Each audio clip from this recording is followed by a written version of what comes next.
I have been in tears for the last 2 years trying to meet my daughter, and she has never let me once talk to her or see her. When I talked to him and told him I was pregnant, a fake Facebook account just to see pictures of Elena. Mr. Henderson here claims that Ms. Nesbitt slept with their neighbor during the window of conception, and as a result, the child isn't his. What? This sounds so wild. Let's find out if the alleged baby father is right about his claim or simply needs to step up. And we being with Judge Lake. Ms. Nesbitt, you are suing to prove to Mr. Henderson that he is the father of your 7-month-old daughter, Zion. Yes, Your Honor. The accuser says her man doesn't take enough responsibility for their newborn, but he takes care of their 2-year-old son. However, he knows their older child isn't biologically his. But why take care of a child that isn't biologically yours, but neglect your responsibilities on a child that's biologically yours? Let's solve this puzzle together. What has Mr. Henderson done so far for Zion? Well, he buy her diapers, that's about it. He doesn't do anything for my child, but buy her diapers. He does more for my 2-year-old son that he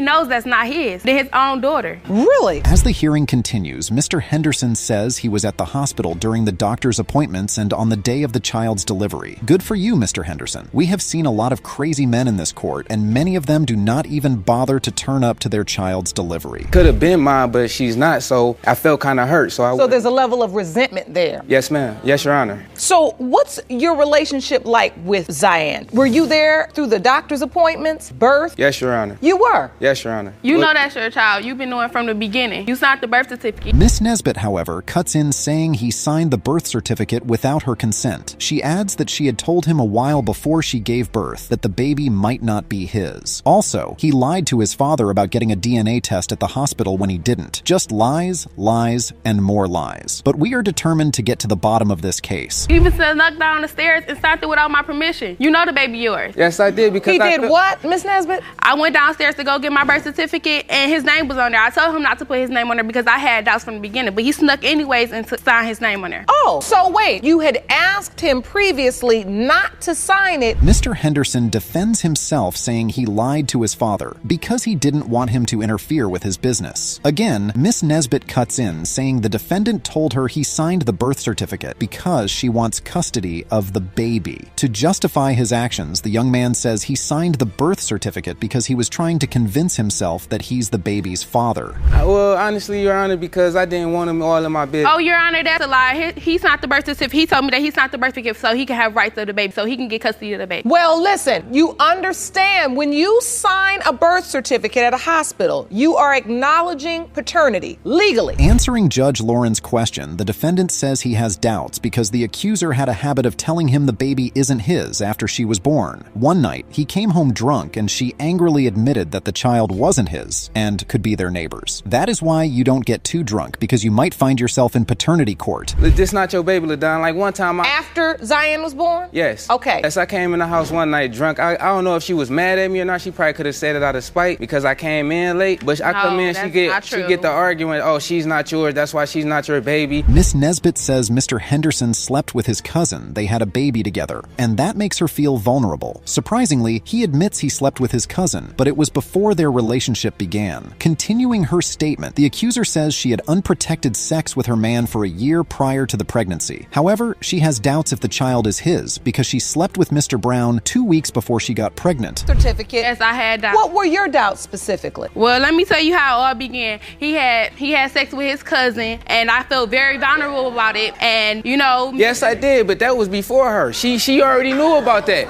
Okay. Yes, let me tell you how Proceed. I received the inbox telling me. Apparently, the lady had sex with the neighbor because he comforted her after she got into an argument with Mr. Henderson. He gave her a nice leg massage, and that led to sexual intercourse. Although it happened once, it makes her have doubts about the baby's biological father. Henderson, we got into an argument, and it led in my apartment hallway, and Mr. Brown seen, so he came to my door, he comforted me, and it led off to him coming in, giving me a massage, and led off to me, and it led off more than just the massage. One night? Yes, one night. And 2 weeks later, I ended up pregnant, and I told Mr. Henderson. Now, both men believe they are not responsible for the child's paternity and are eager to hear Judge Lauren read out the DNA test results. We have heard the testimonies from both parties, and I have got to say, this is really one thorny issue. The only way to solve it is to get the paternity test results. Mr. Brown or Mr. Henderson is her biological father. It has been determined by this court. Mr. Brown, you are not her father. Oh! Okay, sit down, Mr. Brown. Mr. Henderson, you are her father. Told you was her father from the beginning.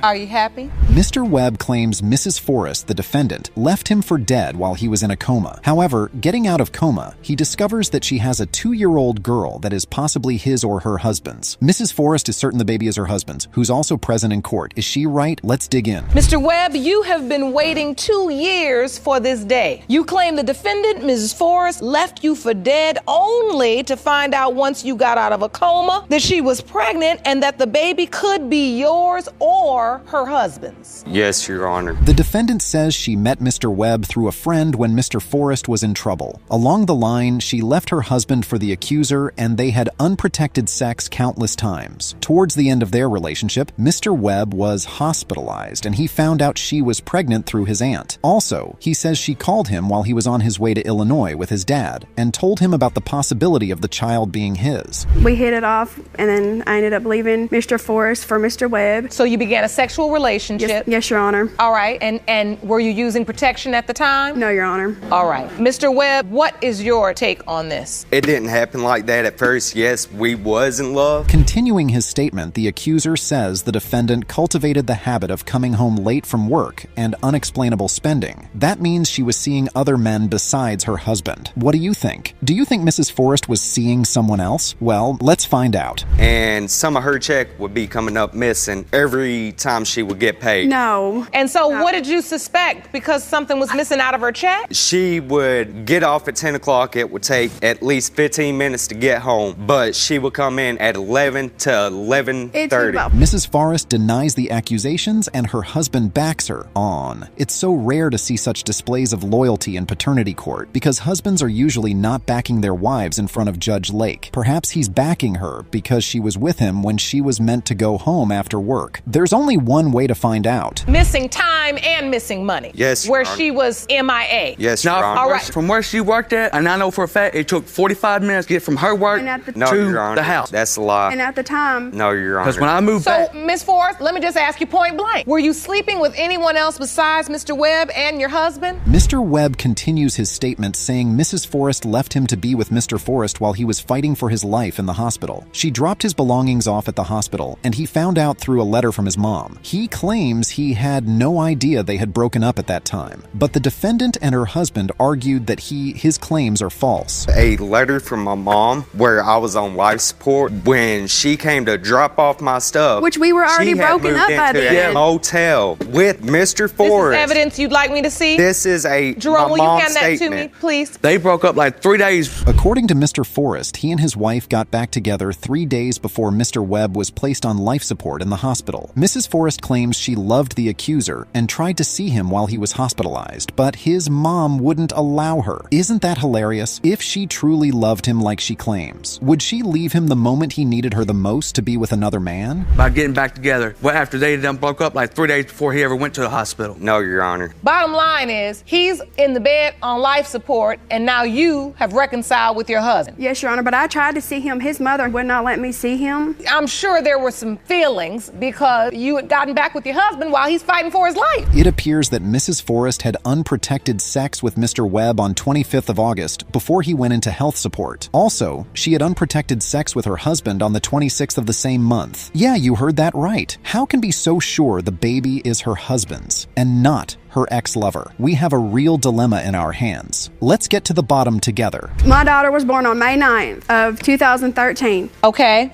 And then you take it back 9 months later. That takes it to the week of August 26th through August 31st. August 26th through August 31st. You were sleeping with your... Just my husband. The thing about it, Your Honor, is Mr. Webb breaks into tears when explaining that she never allowed him to meet the baby, even though she told his family online that she could be his. He says there was a time she agreed to meet him with the baby, and he used his last $80 to fuel his car to meet them. However, when they were meant to meet, she changed her number and blocked him on Facebook. whenever she told me that I could meet Elena, I spent the last $80 I had to put in gas. So- she had backed out, changed her phone number, and blocked me on Facebook. 3 weeks later, And that's like I every moved number I get from you, it's always and try changed. to contact her to meet Elena. It's difficult to tell who the baby's biological father is at this point due to the proximity of the days her mother had sex with both men. Hearing Judge Lauren read out the DNA test results is the only way to find out, and she has those answers that could put this case to bed. Let's get to it and find out the truth about this matter.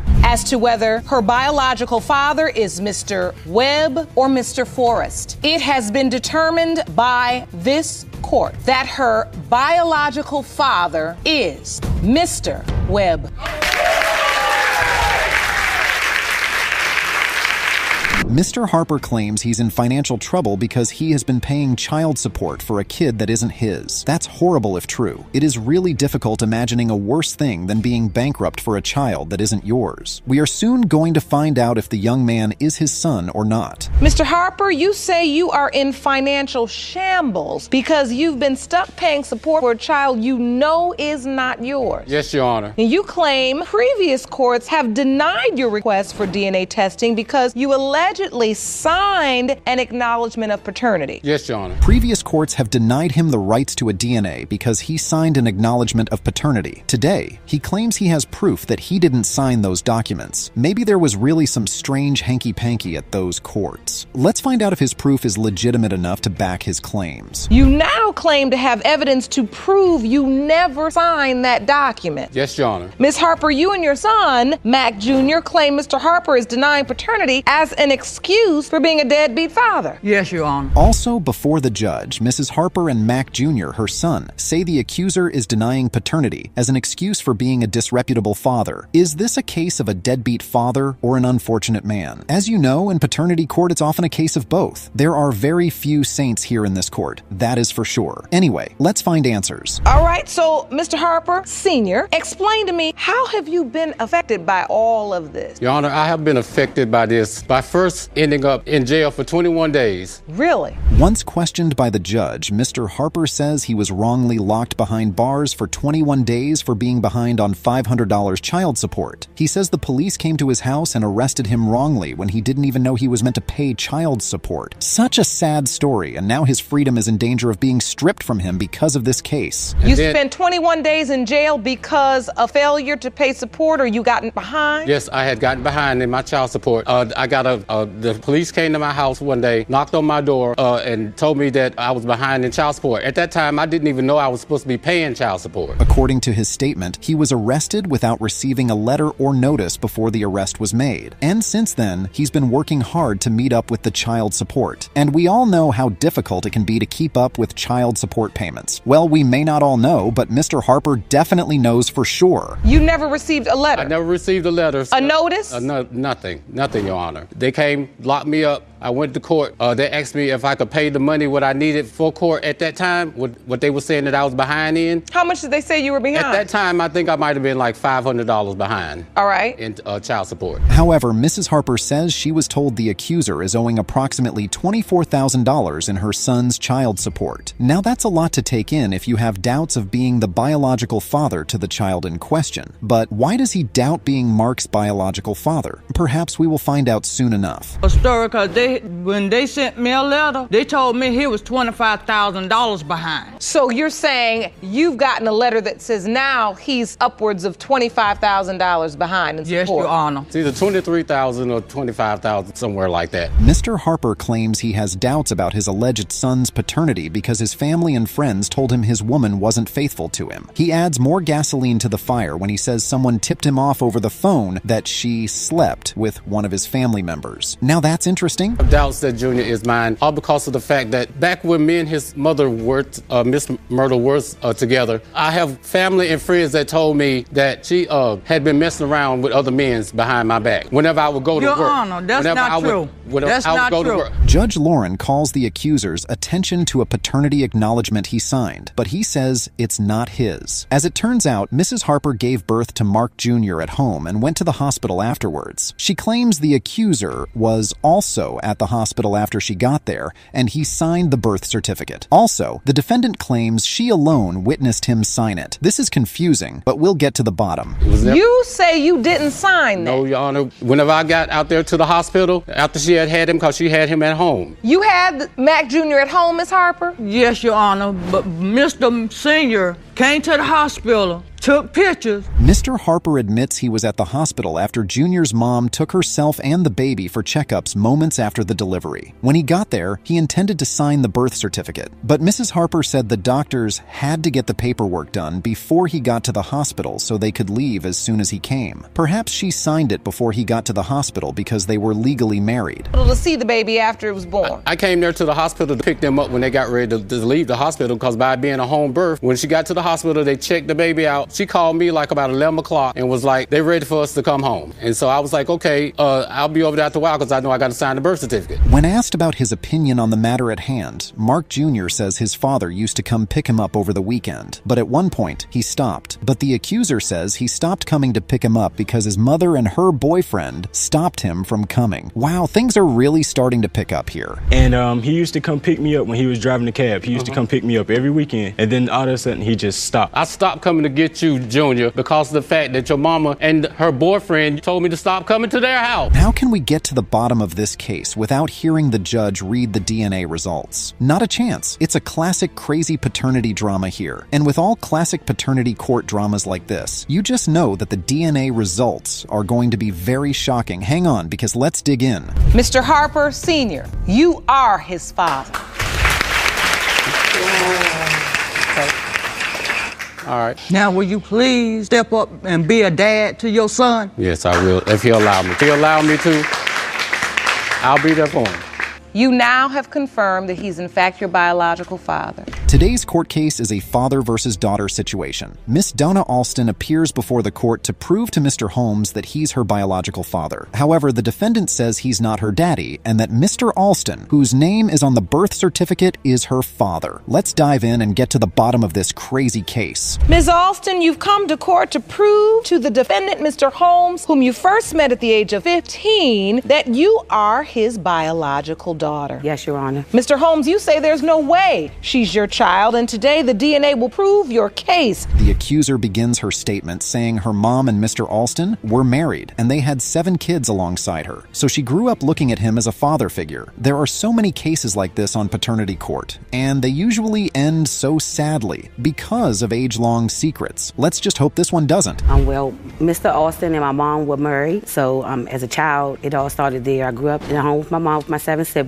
So one summer I was going outside to play, and my mom was outside talking to a guy, and when I walked up, he was like, tell her. But one day while she was outside playing, her mom introduced a young man whom she had never met before that time to her as her uncle. Also, she met her kid brother, her grandmother, and the rest of the family, and they all accepted her like they knew each other a long time ago. Perhaps it's because blood is thicker than water. Well, let's not jump into conclusions yet. And she looked at me and said, this is your uncle. This is your dad's brother. So I proceeded to meet the family, which is my younger brother, my grandmother, aunts and uncles, and they embraced me like if they knew me from day one. So I have always assumed that Mr. Alston was my dad. She continues saying she always assumed Mr. Alston was her dad because his name is on her birth certificate. However, when she clocked 15, her mom told her there's a possibility that Mr. Holmes might be her father.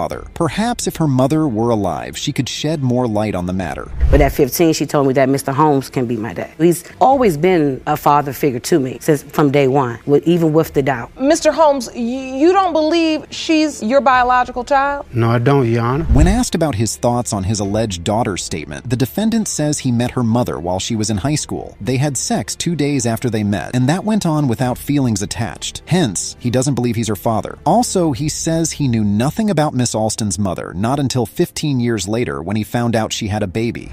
Because Miss Alston's mother, back in the day, she was like fast. And because I met her at the school bus stop. She was in high school. And 2 days later after I met her, I had sex with her. I called her again Mr. Holmes claims he accepted her because he knows what it's like to grow up without a father, but he admits that he didn't put his all into it because of the way he met her mom and his lifestyle. Miss Alston's words are clearly not enough to convince the man she claims to be her biological father, but we know what would be enough: a DNA test. Of her. I accepted her because I know how it feels to not have a father. But I didn't really put my all into it because, like, the way I met her mother and the lifestyle that I was already living. As the hearing continues, the accuser says it felt wonderful when she met Mr. Holmes because she had abandonment issues. Meeting him made her feel what it's like to have a dad. But she's unhappy with Mr. Alston because he abandoned her, and we can all empathize with that feeling. It is definitely not easy dealing with abandonment. Actually a good feeling for the kid in me because I've always wanted a dad. So it's actually great. I have abandonment issues from Mr. Alston. So it actually felt like I had a father who wants to love me for me. So it felt wonderful. So Mr. Holmes's mother steps to the podium to testify that the late Mrs. Alston came to her first to inform her that Miss Donna is her granddaughter. Once she heard that, she believed her story and told her son about it. However, she failed to mention that there's a possibility that other men could be her biological father too. What do you have to add to this situation? What do you know about what's going on here?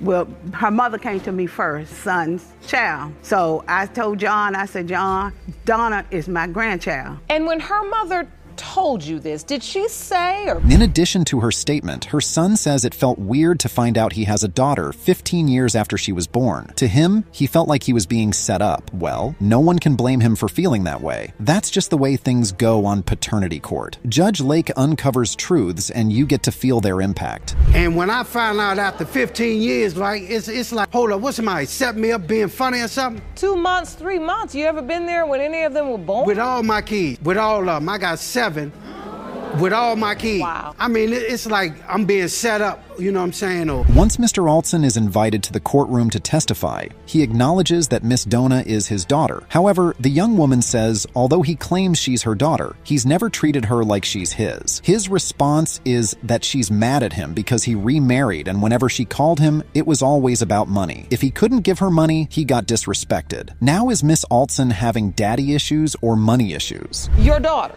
Yes, that's my daughter. There's no way in the world I would not think that. Excuse me, Your Honor. He calls me his daughter sitting here, but he's never been a dad to me. He's never been a dad. I don't recall no phone calls. But she says she tried to have a relationship. It seemed like all that. That's when the anger started coming through. Apparently, Mr. Alston believes Donna is his, but she thinks Mr. Holmes is her father. However, Mr. Holmes doesn't think he is. This is one hell of a crazy paternity court drama. The only way to find out who the accuser's real father is through a DNA test. Let's find out the test results together. You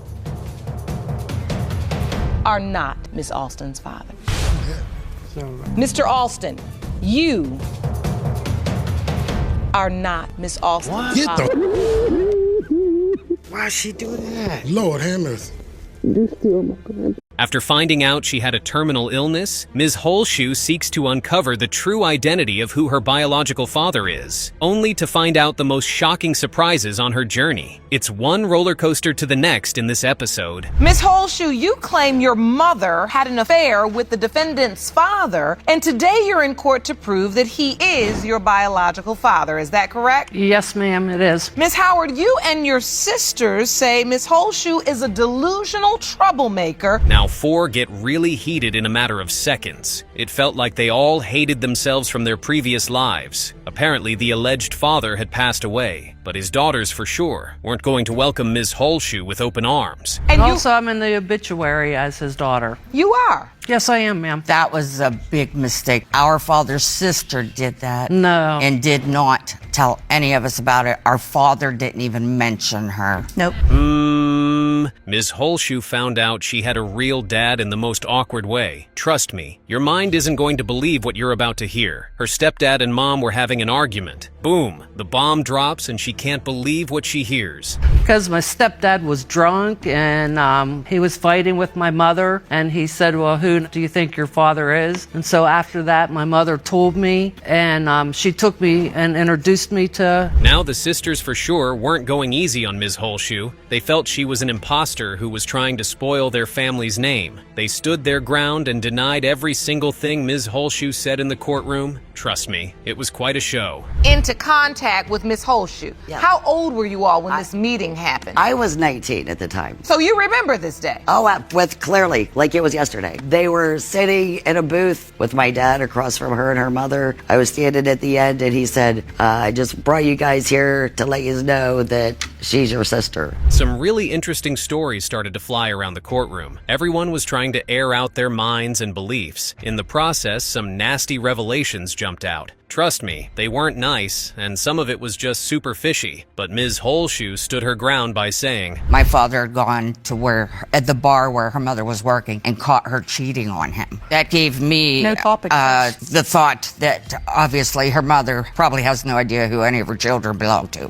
Really? It's not my fault you guys don't want to know me. The courtroom was pretty heated up at this point, with both parties throwing shade at each other. Another one of their sisters walks into the courtroom. Surprisingly, she's on Ms. Holshoe's side. She believes that there is a chance that Ms. Holshoe is her sister. Now, that's interesting, wouldn't you say? I believe that she is. You do? Tell the court why. Because my father told me that she was. She just needs a family, Your Honor, because her whole family, she's shut out. They've shut her out because she's such a devil. Tell me about that moment when you were informed or your father told you. Now she had quite a lot to say. Not only did she back up Ms. Holshoe's claim of being their sister, she also said their father was no saint. He was also messing around with other women. Wow. Miss Holshoe's mother had been sleeping around, had a reputation. Yes. And so they didn't believe it.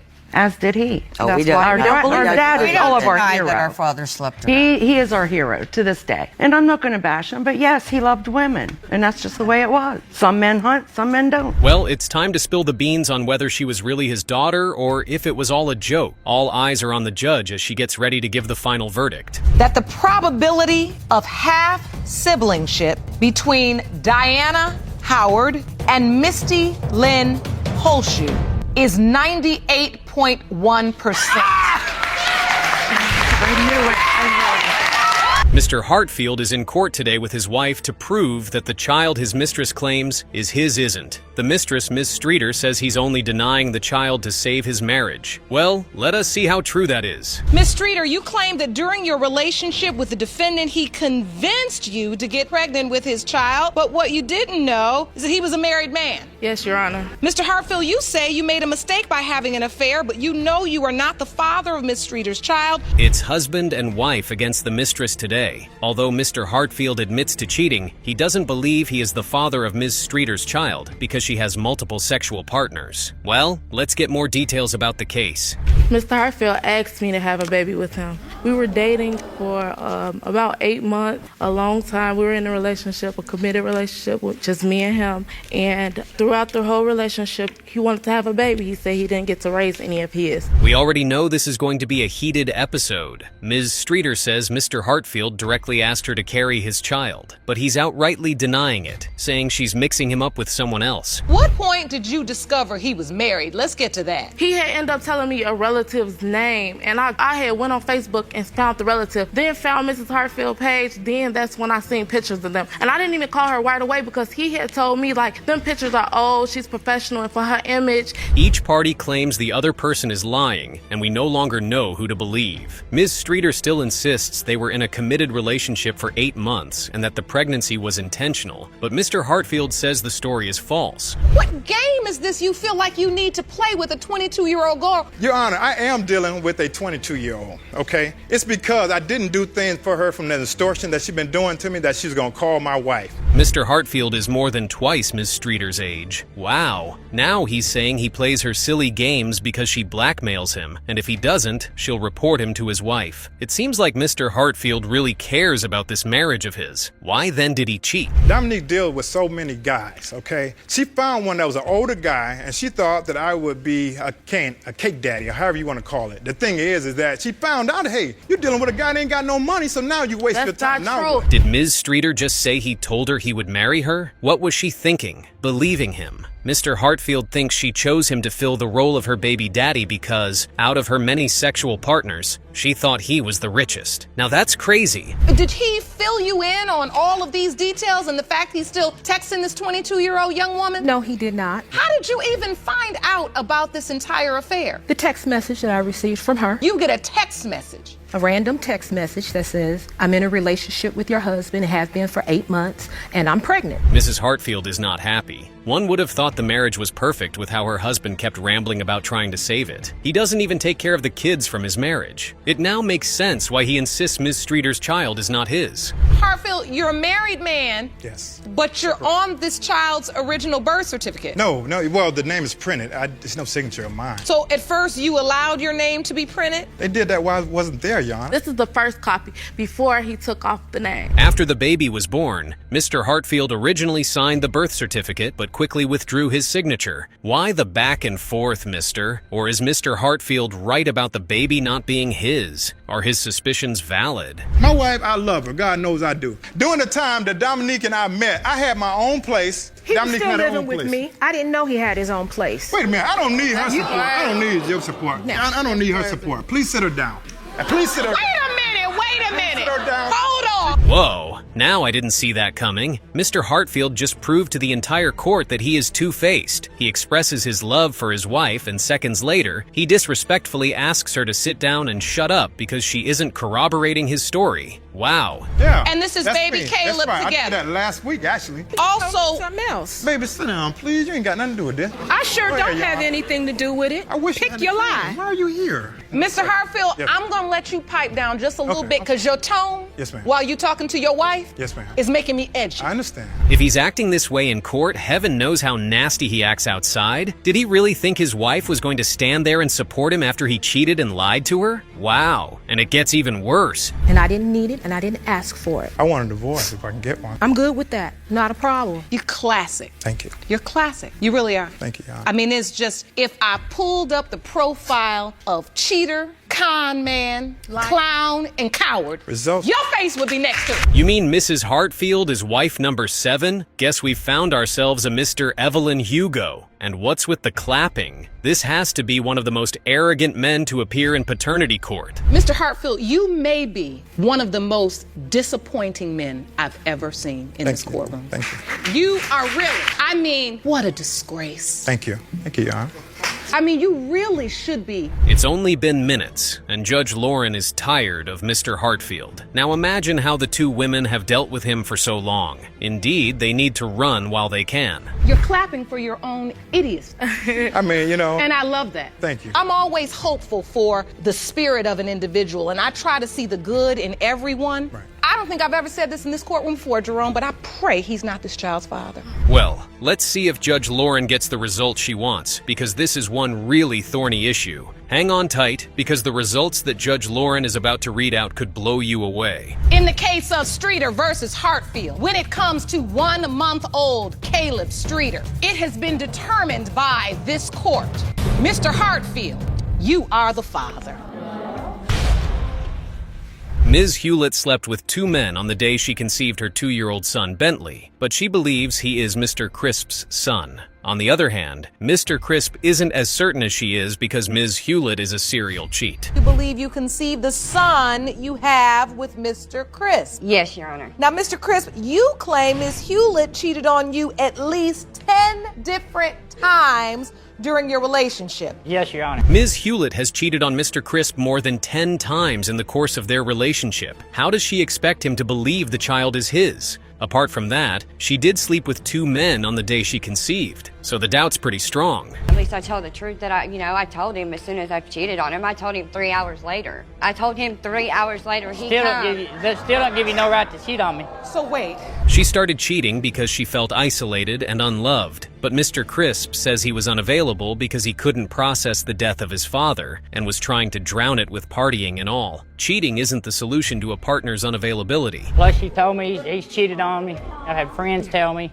I mean, how can I not have a doubt that he's mine? Because during the time Bentley was conceived, They are both in the wrong. Mr. Crisp shouldn't have left her alone for a long time, partying and whatnot. And Ms. Hewlett shouldn't have slept with every available person because her partner wasn't around. Around the time your son was conceived? Yes, Your Honor. After that, were you also intimate with Mr. Crisp? Within a 12 to 24-hour period. First, we have to talk about Ms. Hewlett's nonchalant stance. That lady looks like she doesn't care. Secondly, how do you sleep with 10 men within your window of conception? This is a woman who has 2 kids with a man she's in a committed relationship with. Well, I guess they weren't so committed. Now, no right to has cheat on me Ms. because I wasn't Hewlett married. always told you were Bentley's father, or has she ever She told has told me that I wasn't before. She has? We've gotten in a fight before, and she says, well, you just need to go on Always because you're not really his father anyways. They already have 2 kids together. Throwing it in his face that he isn't the father of the 3rd one couldn't have been nice. Ms. Hewlett shot herself in the leg by saying that to him. Well, let's find out more. At times I do think he's not. And you say the other gentleman is now deceased? Yes, ma'am, he is. 3 months after I found out I was Did pregnant. he have blonde hair? Did he have some of the features that you see in your son? It's scary at this point because Bentley looks more like the other potential father than he looks like Mr. Crisp. However, this man is deceased. Then there's Mr. Crisp, who's grown attached to the boy. What's going to happen if it turns out he's not Mr. Crisp's son? He really doesn't look like Joe, but I hope he is Joe's, because that way I made the mistake of could be 3 different men. And I want to break that cycle because It's devastating to see how kids are affected by their parents and their upbringing, and how things that shouldn't be passed down are passed down from one generation to another. Ms. Hewlett's mom has been in the same situation as her daughter, confused about Ms. Hewlett's paternity. This is not a convenient situation to be in, trust me. Because what I see now is 2 adults here can't figure out how to be in a healthy relationship, but ultimately it's the children that are suffering. Yes, you grow up. The couple could go on and on complaining about how one cheats and the other is never around. But that's not going to solve anything. They need to solve their individual issues and either work on the relationship or break up, because that seems like a healthier choice. Find this out and get this, over with so You indicated that you do want Bentley to be your biological child. Yes, Your Honor. And I was going to, get married to her and just settle down and live a happy life. Of course, now he has the perfect plan. He wants to marry Ms. Hewlett, find a job, and do his part in raising the kids. He's suddenly inspired to be a better partner and dad just because of a few words from the judge. It's easier said than done, Mr. Crisp. It takes intentionality to make it work. To be better parents, to get along, to take care of our kids and raise our family. I don't want us to suffer anymore. We've suffered a lot. I about lost him. I about lost my life. Will Ms. Hewlett and Mr. Crisp get a chance at the perfect family they want to build? Let's hear what the DNA results say. And hang on to your seats, guys, because you will not believe what this result is. Mr. Crisp, you are his father. Thank you. Yeah. Yes. Ms. Morton is requesting the court to award her $475 in back child care support in case one of 3 men is identified as her baby's biological father. Mr. Prowell, one of the men on the list, believes he should be excluded because there are too many potential fathers for it to be him. Who the father is of this child. This is why I'm here. I've come to find out that she's slept around with one guy, then another guy. In this situation, I was under the impression that was, me and her pretty much against the world. So Ms. Morton and Mr. Prowell were in a relationship, and Mr. Prowell wouldn't have doubted Ethan's paternity if he didn't find out she had been sleeping around with several other men. Let's hear Ms. Prowell's side of the story. Now, a couple of months in, I'm finding out there's another woman. What evidence do you have of that? On his Twitter account. He's talking to a young lady. Here we go again with the revenge sex trope. When are couples ever going to learn that this doesn't solve anything? She thought he was cheating, so she went ahead to cheat. Now there's a baby, and nobody knows who his father is. Before he did so, he asked me, was I involved with Miss Prowell? Now, I told him yes. We had a little thing going on at the time. Okay, this woman is hilarious. You're upset that he believed someone who told him you were cheating, yet you admit it's true. So what's your issue, ma'am? The point is, you were cheating on him with this, Mr. Gaddis, and that's it. Lied to me, obviously. I don't think I'm the father, because we only messed around a few times. I didn't hear from her for months after that. Wow. Ms. Prowell sure knows how to lie to men. Mr. Gaddis, who is also a potential father, is denying the paternity of the child and even had no idea she was pregnant. They had had a fling a long time ago, and to him, that ship has long sailed. So this baby issue doesn't seem to concern him much. Mr. Lowry, we also met, and I do want to say for the record, I'm very remorseful for what I did because that was totally out of spite. That's what it was. She claims to have been drunk when the thing with Mr. Gaddis happened. But the thing with the third guy, Mr. Lowry, was very intentional, and she had done it out of spite. Like Judge Lauren just said, 3 wrongs do not make a right. If you knew we had sex more than once, why wasn't I hit up for this? Like, why weren't I called? Can I say something, Your Honor? I'm talking now.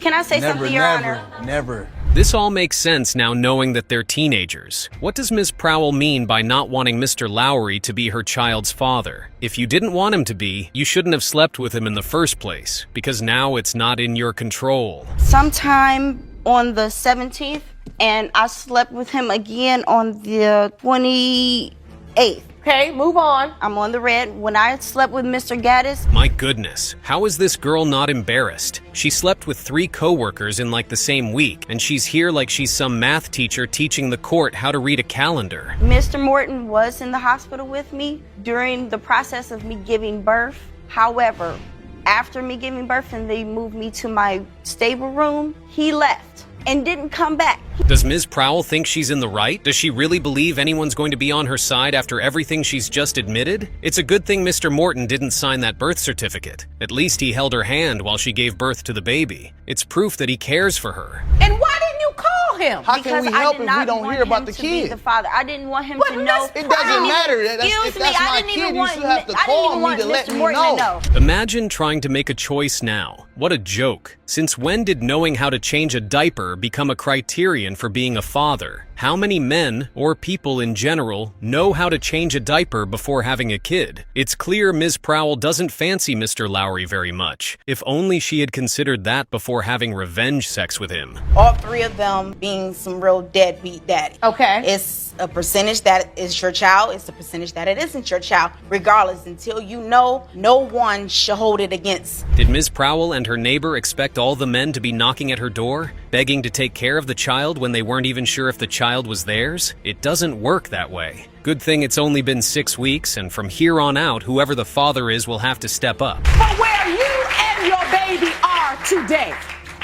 I'm not saying they got it all the way right. All of you silly, because you're teenagers, you're young, you have no business even having babies. Bet she wasn't expecting that outburst from Judge Lauren. Let's end this whole thing and find out who Ethan's father is. The results are in. It has been determined by this court. The father is Mr. Morton. Are those tears of joy or just relief? I do feel remorseful. And can I say a couple of things to these gentlemen? Yes. Ms. Williams and her 2 sisters are in court today because their mother's past promiscuous behavior led to them growing up without knowing their fathers. Their mom, Ms. Liddell, is also here to finally put an end to the paternity mystery because her daughters still punish her for past mistakes. It was this man who was supposedly had been my father, and we were all wanting to know, like his family, him, my aunt that raised me and Jasmine. This is about to be one chaotic case. One thing that we know already is that these girls do not like their mother. And maybe, just maybe, the mother doesn't like them too. Let's find out more. Family members would say, no, he's not your father. It was a rumor going around that. Who is that? James. The man who's going to appear in court today and has been tested? Yes. All right, so how do you start getting doubt? When I was about 17 years old, me and her had an argument. It's tasking trying to understand the issue at hand. The girls grew up thinking a particular man, James, was their father, but their mom would say during arguments that he wasn't. And then, this Mr. James doesn't treat all the girls equally because he doesn't think they're all his. He calls out her name. Who are you? You talking about some, so you don't know who I am. Talking about some, I don't know. You talking about some, yes you do. She talking about some, oh, Lisa, they're your daddy. Hi! How's you not gonna know this is my daddy when you look at him? But you tell that's your daddy. Boo. This family has more problems than paternity court can fix. The youngest, Lisa, doesn't believe James is her father. All 3 girls still carry the pain of being abandoned by their mother and left with relatives. However, their mother has her reasons for doing so. Do you know who her father is?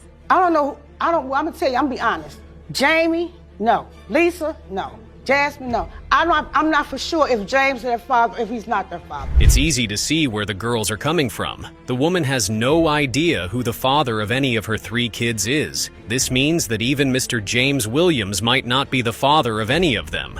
Deep in my heart, Your Honor, and I hate to say it, and it's hurting me to say it too, but no, I do not. You don't act like it, so it shouldn't be hurting you. He said no. You don't act like it. You sure don't act like it. What are your doubts? What are your doubts based don't believe he's your daddy. I always had the doubt in my heart. While Mr. James has been present in their lives to the best of his abilities, he's never been 100% sure he's their dad, and the girls have felt the same way. Imagine living your life not knowing for sure if your father's really your father or your child's really your child. That's just so sad.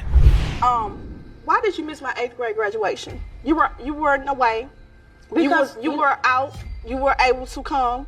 Why did you miss it, Jamie? Because I was a piece of I'm not gonna keep down on myself, but I didn't care about y'all. You see, it's not even about their paternity anymore. These girls need to go to therapy with their mother to dissect the pent-up hurt both parties feel. Even if they find out who their fathers are, they're still going to walk out of this court, calling their mother the most insulting names. Children with young people, because it will eat away at them, break them down, and lead them down the same road you were. Somebody broke you down. That's obvious. That's the thing, I don't know what words to use because I done told them so many things and said so much, I'm gonna do this, I'm gonna get better. This is a case like no other, because it's not only about finding out who their father is. This is about a mother whose kids wouldn't give her a chance to redeem herself. This is about 3 girls who grew up without a mother and have learned to hate her. This is about a broken home. This is about broken people. Get better if the only thing you require of her is that she continue to tell you what a piece of crap she's been to you. Look, let me call it the way I see it. You see her? She living her agony every day. Judge Lauren summed it up perfectly. The girls need to give their mom a breather because the woman is obviously aware she has done wrong by them and is living with the agony every single day. Could they give her a chance to right her wrongs? Truly believe that what you need in your life and what you're wanting in your life is not just going to come from finding out who your father is, but it's going to truly come when you begin to find out who your mother was. It's best we get to the results already. Let's find out if Mr. Williams is the father of any of the girls. Mr. Williams, you are her father. It was out of happiness. When it comes to Ms. Lisa Williams, Mr. Williams, you are not her father. Do you know that feeling when your best friend goes running to your boyfriend to tell them all about your different escapades with other men? Well, Ms. Stremke knows that feeling very well. Her friend told her partner, Mr. Jaramillo, about her different attempts with other men, and now Mr. Jaramillo doubts that both of his children belong to him. It all began like this. Mr. Jaramillo, you claim your doubt is valid because you were present when another man impregnated Ms. Stremke, and the family you thought you were building is not salvageable until you have DNA proof. Is that correct? Yes, sir. That's right, Ms. Stremke. Children are extremely wise, and you don't want your child to grow up in that sort of situation. Mr. Jaramillo says this is regrettable, but he really can't do anything about it since the paternity issues get brought up in fights. Because he doesn't feel that those are his kids. You know, when you got pregnant with the oldest daughter, Naviana, what was the issue surrounding her paternity? I had just gotten out of a relationship with my son's father and had moved back to Iowa. Well, I ended up... Now, Mr. Jaramillo had never met this friend before, but he believed every word she said. Ms. Stremke, of course, knew the friend in question and argued that it was all a lie. Which I really don't understand, because how can you base your daughter's paternity off of some girl you had never even met? Well, it was one of your friends, you know. You'd spent time with her. What did she say to you exactly, Mr. Jaramillo? She said that the baby that Miss Stremke had. Another thing is that Ms. Stremke and Mr. Jaramillo had only been together for about a month before Ms. Stremke told him that she was pregnant. To make things worse, Naviana was born about 3 weeks early, which makes it seem like the child truly doesn't belong to Mr. Jaramillo. Instead, it's for the man Ms. Stremke slept with before meeting him. That was about the time that the other males were present. I was upfront with you and told you that there was one other person before we had gotten together. You said one other person, and then came another fellow that your best friend told me about. I had never slept with anybody but one person besides you, and that was before we had gotten together. What about the second daughter? What doubts does Mr. Jaramillo have about her? And exactly how did he get those doubts? The answer will probably surprise you. We ended up deciding to spice up our sex life and everything, and we ended up having a female-female threesome with him, so he got to pick another woman, and it was what it was. We did it, and then it was maybe a couple weeks later it got brought up. It'd only be fair if we had a male, and you. Mr. Jaramillo's friend didn't come over for pancakes. He came over for a different sort of cake. Mr. Jaramillo invited his friend to have intercourse with his wife, and none of the 3 people involved used any sort of protection. Imagine if they did. It would have protected both of them from showing up in paternity court today. Mutual suggestion between Amber and I, we had gone through it back and forth between Miss Stremke and I. It was a toss-up back and forth. One minute she'd want to do it, the next minute she didn't. And from being with Amber, I know if she's going to do something, it has to be on the spot. Look, if you want to spice up your marriage, here's some good advice. Don't invite other people into it. If you want to add more excitement to your marriage, go see a movie, get on a jet, and go for a vacation. Anyway, let's find out who the child's birth father is. Mr. Jaramillo, you are the father. Oh my God, this is so good. This is so good. You look so relieved. I am. And I hope you all understand now that you have this clarity, that this clarity will present itself on many levels in your relationship. The fact that having sex without protection and inviting other people into the relationship. Crazy people on paternity court. I'm thinking about a little girl who's sitting up here waiting any minute. Somebody put me on my daddy's lap. Oh, I know. First, we got to figure out who he is. Miss Hammonds, do you have any idea who's my father then? Please, I'm begging you, just talk to me. I'm not sure, Precious, I'm not sure. Just talk to me. I'm not sure. You've been sleeping with her for 4 months and don't know her name. Not even her government name. You sound about crazy, Mr. Boston. Spooky. Thank you. The Razor Hunt family was dropping a bombshell about parentage that'll make you question your lineage. It appears the family was all rainbows and sunshine, till it crumbled just 2 weeks ago, when an argument unraveled their whole dynamic. Buckle up for a wild ride of family secrets and unexpected turns. Oh, Ms. Razor, tell us about the argument you and your brother overheard. I started to hear a lot of noise in my mom's bedroom. He coming out the room, going to the kitchen saying, well, those ain't my kids anyway, so I was doing you a favor, and left out the door. Yes, yes, really. So, the siblings were suing their parents over a shocking revelation.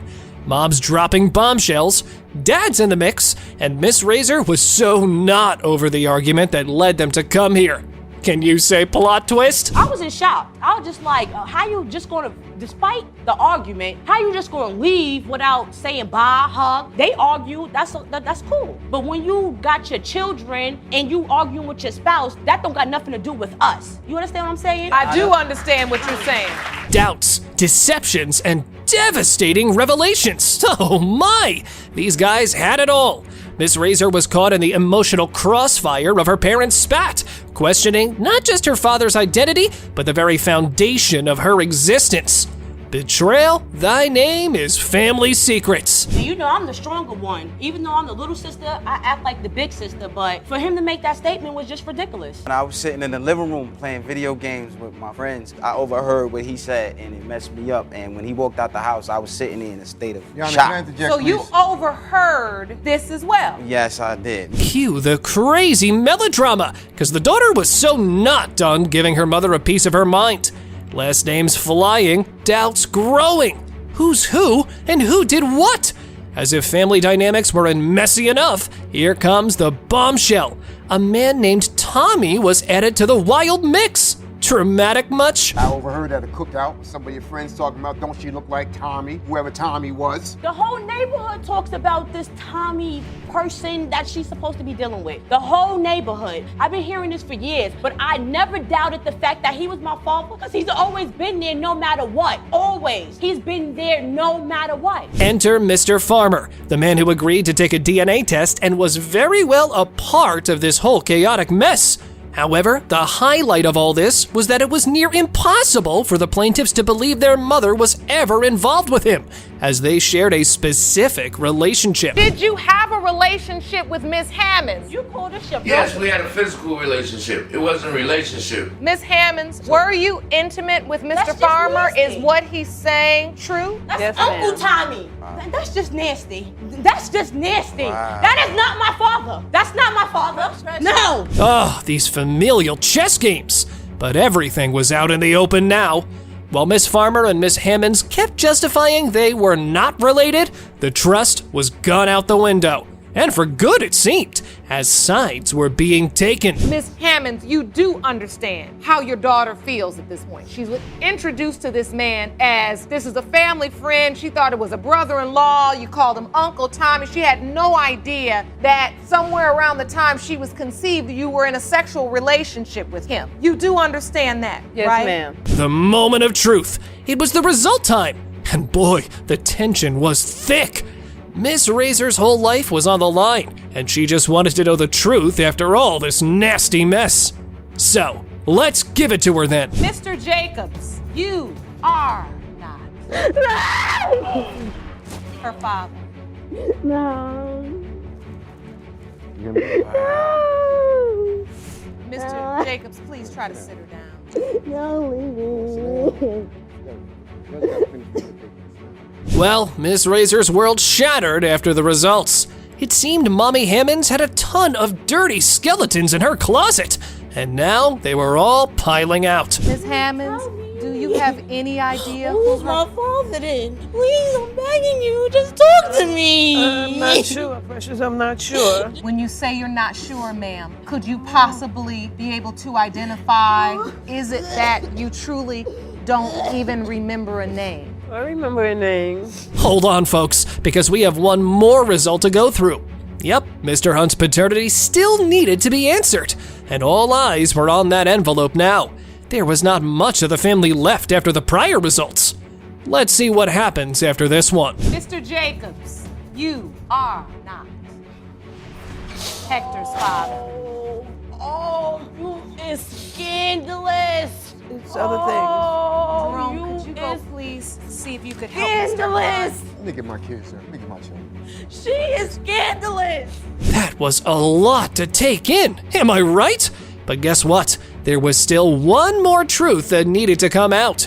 Mommy was done with all the secrets. So after the family gathered in the judge's chambers, the final truth came out. I'm not his mother. What? Are you serious? You're not his mother. What do you mean? He's my cousin's son. She died at childbirth. So when I went to jail, when you told me that you was pregnant, you had me believe most time that was my son. Miss Whitman and Mr. Anderson's story revolved around cheating confessions, a 1-month-old baby, and a paternity puzzle. It was a saga of love triangles and tangled webs. Get ready for a bucket load of emotions, Your Honor. Mr. Mitchell met at a bus station when I was coming from Chicago to Arkansas. 2 months into relationship, I met Mr. Anderson. And because I thought Mr. Mitchell was cheating, I kind of went to him and we were texting. And so then you started giving Mr. Anderson a little bit more attention. Yes, Your Honor. So the story began at a bus station. But when things took a turn for the worse between the plaintiff and Mr. Mitchell, that led her to cozy up with Mr. Anderson, starting as friends, ending up with benefits. Small towns, big drama. It was just friends at first, and then it just was kind of like friends with benefits. It wasn't that like would all be the time. casual, right, Jerome? Absolutely. Yeah. Yes, John. Okay. And now your fear is that Mr. Anderson is Michaela's father. That's right, Chana. Insane drama is incoming. It appears Miss Whitman cheated on the guy quite a few times, or so we believed. And when you add a mysterious cousin into the messiness, it becomes a betrayal on a whole other level. Cue the gasps. Did your cousin tell you that he slept with her? Yeah, we even gave each other daps and everything.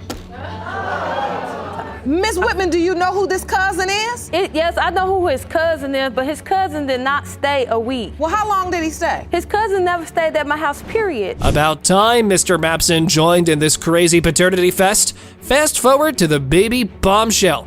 Mr. Anderson discovered the news on Facebook. Not the most romantic delivery method. Yeesh. While the boyfriend, despite suspicions, distanced himself during the pregnancy. I didn't want to just involve myself. So you didn't go to any doctor's appointments with her? Nope. Sometimes I call and promise her that I would come, but I just couldn't. I ain't show up. And were you all still supposed to be in this relationship at the time? Were you all trying to work through this? But I feel bad for not showing up, telling her I was going to show up, but it was just the situation. Now, the real question was, why didn't any of them go for the DNA test sooner? Well, it seems Mommy had issues with that plan. Meanwhile, the audience kept wondering, will they ever figure out who the daddy is? Because one of these guys had developed a bond with her. I went to see the baby and she was pretty. She was a beautiful baby. So I showed her around to my family, even called my kids, asked them what they think about her. And they all said, we believe it's yours because she kind of looked like my youngest son. Do you all think she looks like me? Correct. While Mr. Mapson was leaning towards commitment, the defendant was questioning paternity, although the hurt was clear on his face too. The love triangle is complicated, as baby mama feared losing Mr. Mapson if he's not the biological father.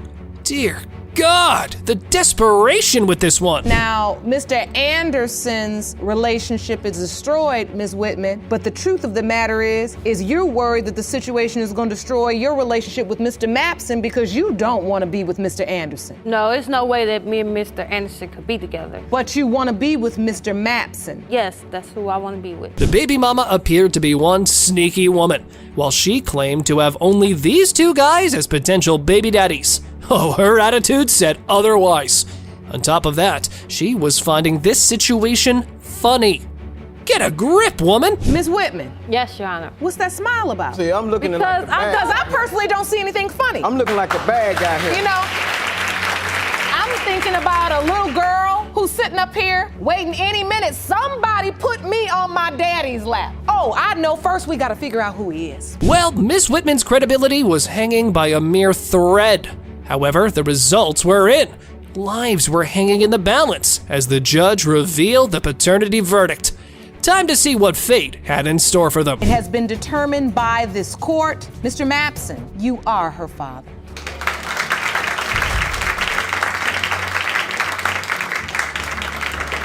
Can I come up and shake his hand? He'd like to shake your hand. Mr. Boston was in the court, singing the age-old song, I'm Not the Father of Baby Tristan, while Miss Murphy claimed to be positive that he was. Well, Judge Lake was about to unravel this drama with the DNA results as the main act. Buckle up, people! Mr. Boston, what is your proof that you are not Tristan's father? Your Honor, you have to have sex to make a baby. And I don't believe in, I don't remember even doing that with her. Lies. You don't remember lying. having sex with Miss All of a Murphy? He's sudden, lying. why am I He was finding at my out house that? all the time, every day, every night, in my bed. Stop it. Well, Baby Daddy claimed to have proof he wasn't the real deal. However, the said proof didn't hold many rounds, as he himself turned on his own words. What the heck was going on with this dude? I'm pretty sure everyone was wondering at this point. Now you started off the whole case lying. You said you gotta have sex to have a baby. Exactly. You're saying you didn't have sex, but you did. Right. Now you're saying you used protection. Yes, but Okay, your credibility is shot. So obviously you all were not boyfriend and girlfriend. no. So, Mr. Boston's credibility was toast. The judge was playing referee, and it's a showdown of he said, she said, with a dash of craziness. Hold the phone now. Was protection on the menu or not? That was the million-dollar question. You say you used protection the whole time. Yeah. Every time. He's It lying. wasn't a He lot of never time. used protection. It was he never not used a lot of protection. time. But it only takes one time to make a baby. Exactly. Exactly. So why would you lead in this courtroom with a statement that says you gotta have sex to make a baby? Yes, you do, and you did. Yes, I did, John. I apologize about that. Oh boy, the lies were flying faster than a Marvel superhero, and the judge ain't having it. But would that stop these guys? Apparently not. It looks like their aim was to refuse everything the other party was saying.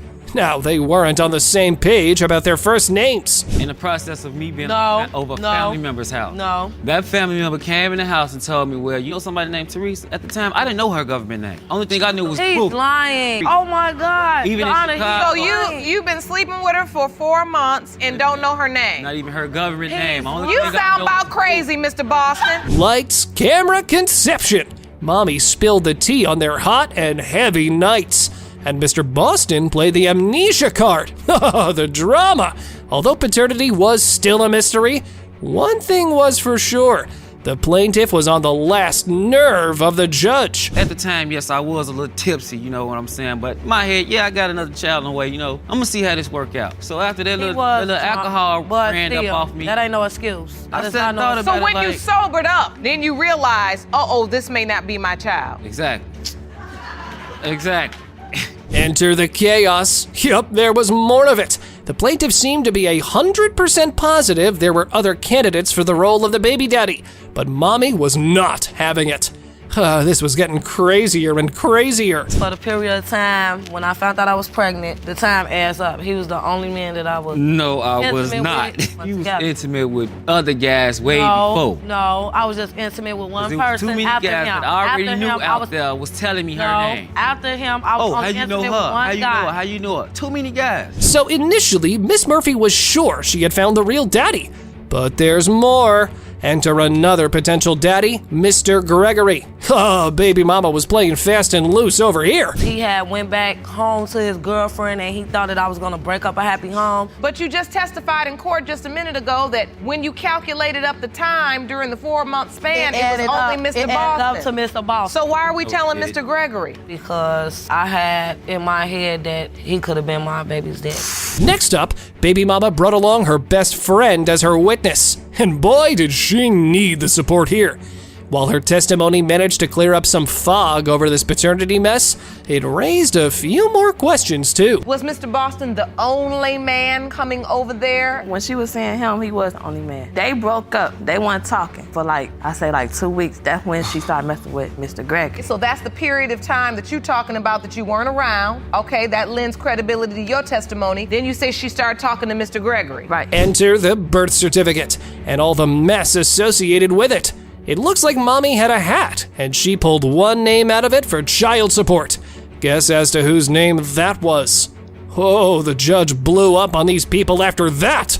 Saw that one coming. Y'all gonna learn something in this courtroom today. Running around here having sex like it's a sport, and then when somebody asks her to name a father, she just named the one that she got the most information on.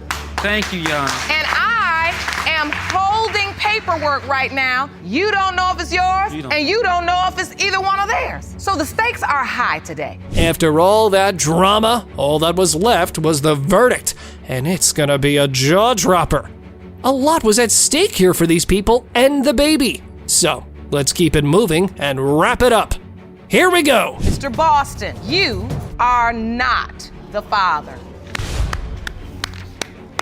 Miss Murphy, do you know who this child's father is? Thank you for the truth. Because you can't get anywhere till you tell the truth. As you come of age and get older, you're gonna learn that sometimes you just gotta put your big girl panties on and you got to tell the truth. Strap yourselves in, because we're about to dive into a 44-year-old mystery that had more twists than a blockbuster. Will the truth finally be unveiled? Or are we in for another plot twist?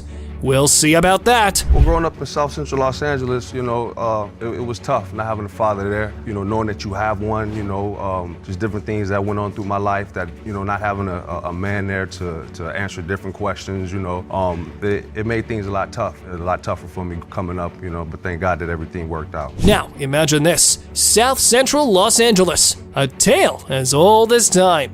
Mr. Lewis convinced McAllister was his long-lost dad and faced a paternity denial of epic proportions.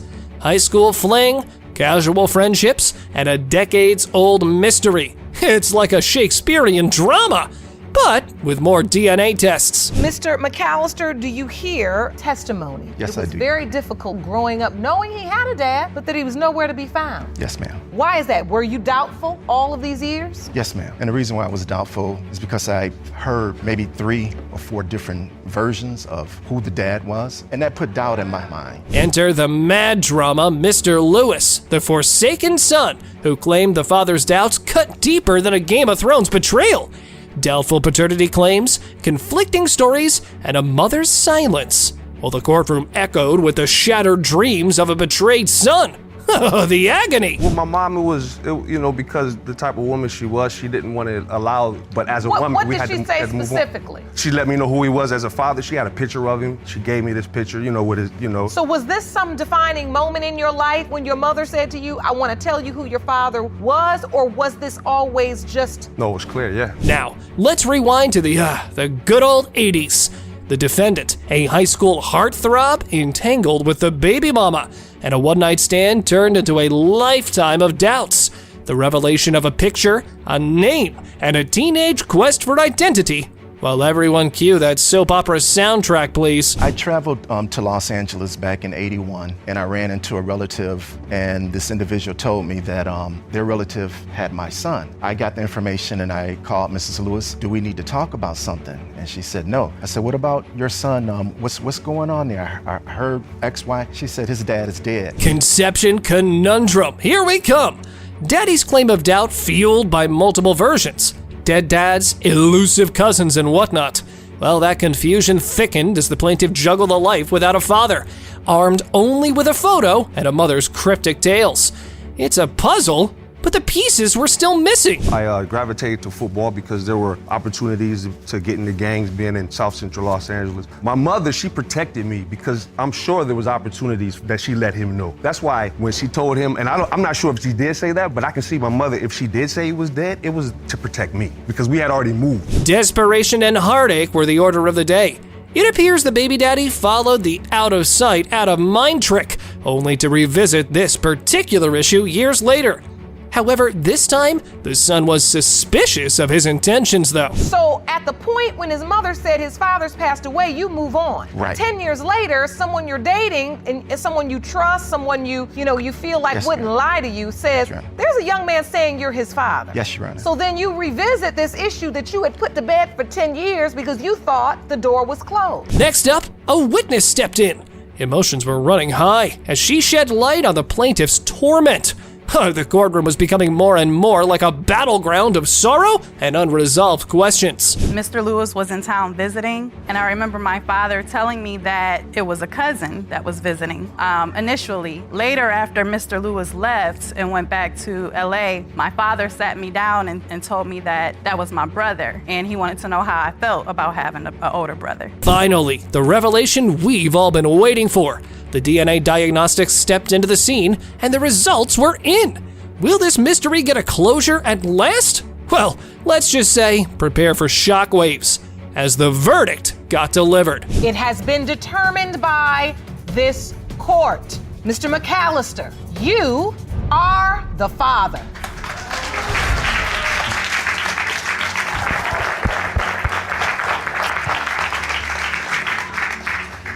Thank you, Your Honor. Miss Miller, you just showed me where your priorities were right there. That you weren't just acting a fool because you so mad at him that you would cheat your child out of a father. But that cheering you did, what you cheering? I'm a single mother with nobody that loves me or my child. What you cheering for? I knew it, I told you. I knew it wasn't his baby. When mama went to the hospital and saw that baby, she knew it wasn't. A mother know they child. A mother know they child. My mama went to the hospital when she had that baby and said, that is not my son's child. In a world where DNA revelations can turn lives upside down, Paternity Court with Judge Lauren brings out some of the wildest moments in courtroom drama. From jaw-dropping betrayals to shocking twists, it's not always the parents who are blindsided. Get ready for a roller coaster of emotions as we dive into the most insane revenge moments. Here's a rundown of the explosive episodes where scorned mothers took matters into their own hands. Can you imagine having 5 kids in just 5 years? It sounds absolutely insane, right? But that's the startling reality for our #1 contender on this list. Ms. Thomas and Mr. Nelson had been living together for over 5 years, and while their relationship was far from a bed of roses, she certainly found comfort in this chaotic arrangement, until everything took a dramatic turn and turned sour. Things escalated when Mr. Nelson brought Ms. Thomas to paternity court, flat out denying paternity of their 5th child, which threw their entire relationship into turmoil. You claim you spent 6 years in a relationship with the defendant, Mr. Taylor, and gave him 5 beautiful children. In return, he cheated on you and is now questioning the paternity of your youngest child, 8-month-old Jakai. You are here to prove paternity and win him back, is that correct? Yes, Your Honor. He leveled shocking accusations against her, claiming that she had been unfaithful with another man during their long situationship. But how did he know she was cheating? His evidence came from a text message. He decided to leave because at that time we did grow apart. I used to find stuff on her purse and everything. She'd be like, I'm going to work today. Because I went to the She'd come back and be like, you like this outfit right here? I'm like, yeah, where you going? Well, you worked all week. If anything, I've been here with the kids all day long, all 4 of them. If infidelity were judged solely based on the number of men someone texted, we'd all be deemed guilty in the eyes of Judge Lauren. Yet, Mr. Nelson insisted that Ms. Thomas was nothing more than a dishonest pile of filth, openly entertaining calls and messages from other men. In the heat of the moment, she even hinted at having engaged in revenge sex, but only with that one man, trying to downplay the situation. So what is this? Why then do you start having other men popping up on your phone? It wasn't men, it was that one man, not men. And why? Why did you get in a relationship with this one man? As retaliation for his cheating? As tears streamed down her cheeks, Ms. Thomas dropped a bombshell in the courtroom that left everyone utterly stunned. Guess what? Mr. Nelson was just as guilty of the very crime he accused her of committing.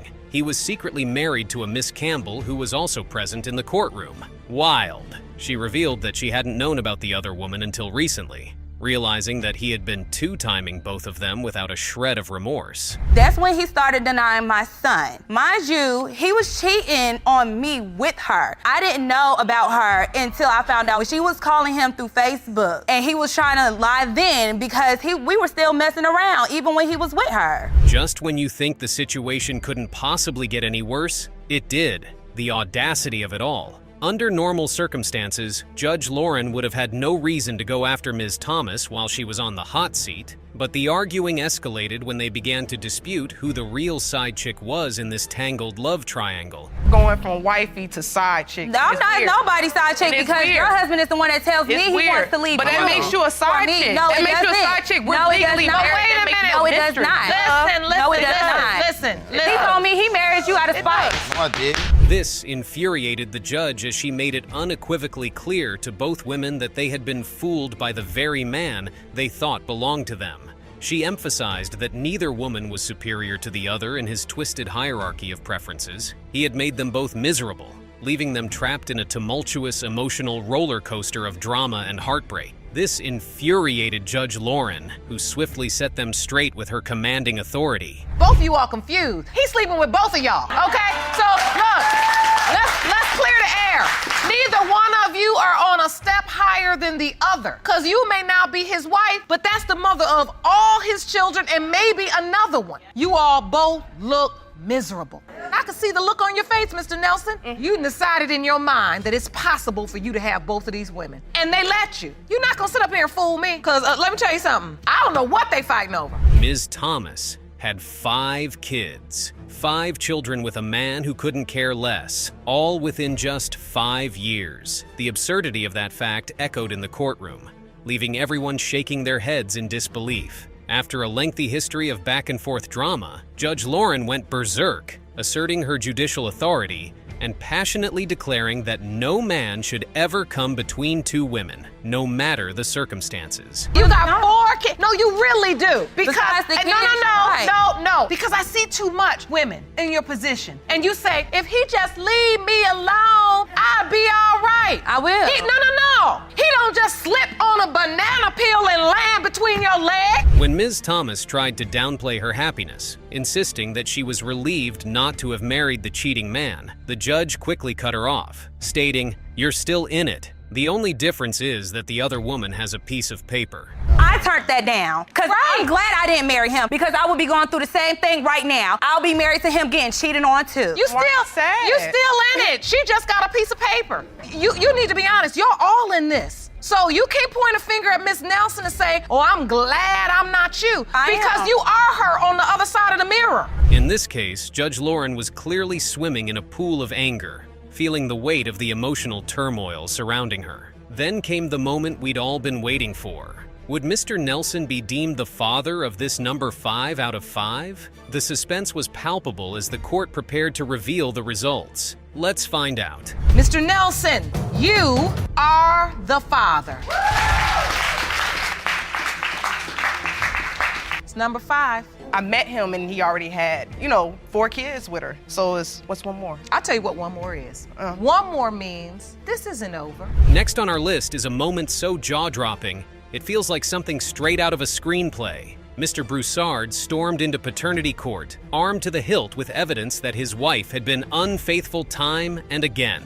He wasn't just throwing baseless accusations, he demanded a DNA test to confirm his darkest suspicions and get the answers he desperately needed. Mr. Broussard, you opened your case hoping the court will grant you a paternity test so you can prove you are not the father of 4-month-old baby Charles. You say your 1-year marriage to the defendant is on the verge of collapse because of paternity doubt and you need this test. On the flip side, Ms. Broussard was in full-on damage control mode. She insisted that her husband was simply being paranoid, driven mad by whispers and gossip circulating among their friends and family. But Mr. Broussard wasn't buying it for a second. He came prepared with undeniable proof, ready to reveal all the scandalous details that would shed light on their troubled marriage. And reveal them he did.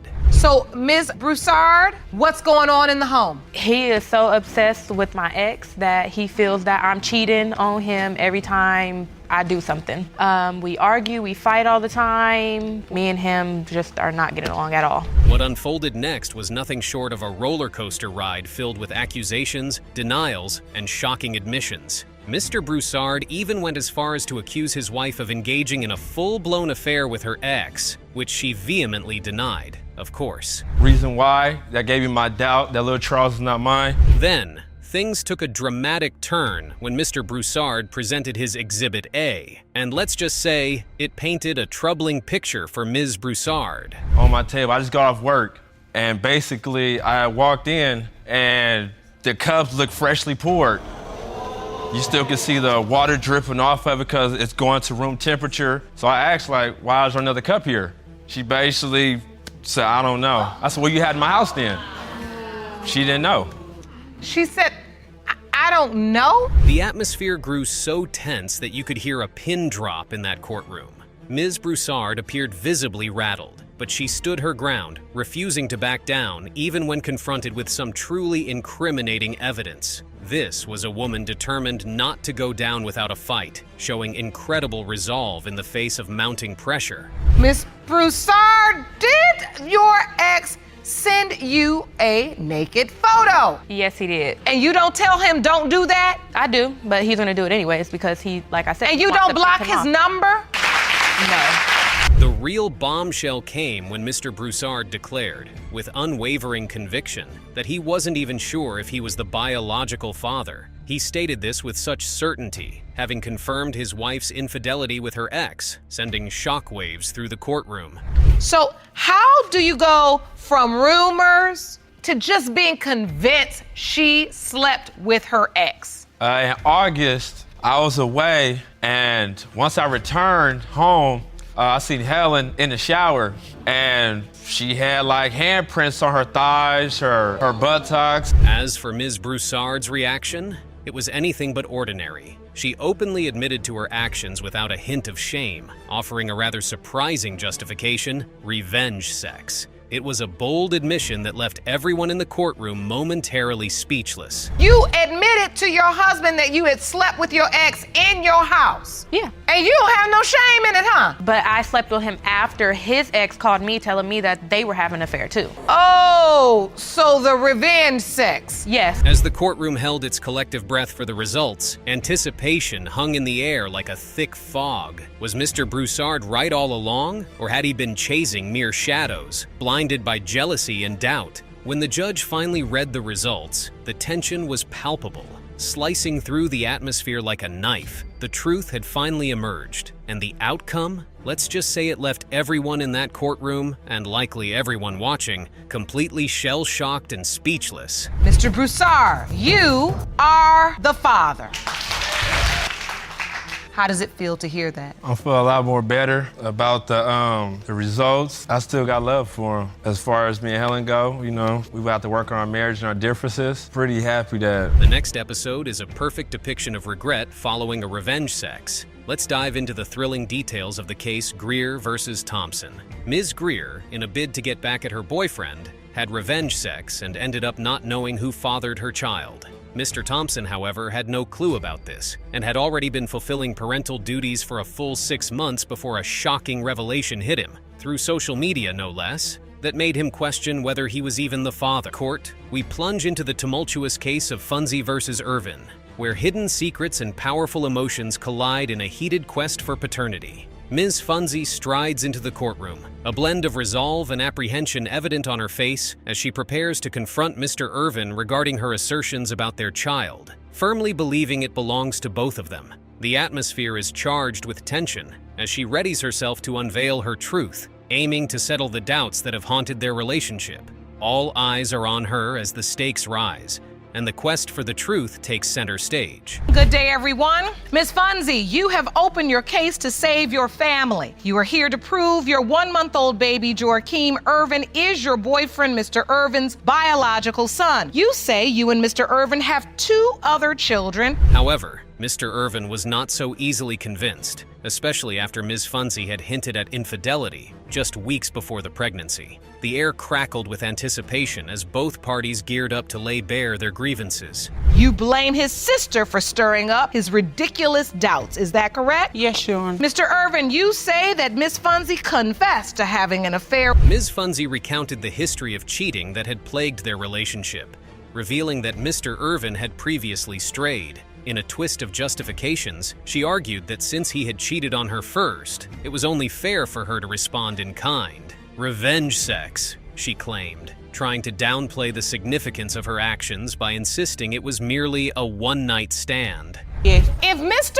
Irvin had never looked at the phone, if something didn't tell him to look at that phone, would you have told him about the cheating? Yes, I was gonna come clean to him at the right time because we was already going through. When was the right time? Because he came to me when he had told me he cheated, and I would feel like I should come to him because I cheated. Tensions escalated when Mr. Irvin brought up an incident involving an allegedly doctored ultrasound result. He and his sister Jada believed that Ms. Funzy had manipulated the evidence to fit her story, a claim she staunchly refuted, further heightening the courtroom drama. I wanted to see how many weeks she was, and when she came out with the paper, I couldn't understand the number of how many weeks she was. I didn't know if she was pregnant by me or someone else, so I just let it go.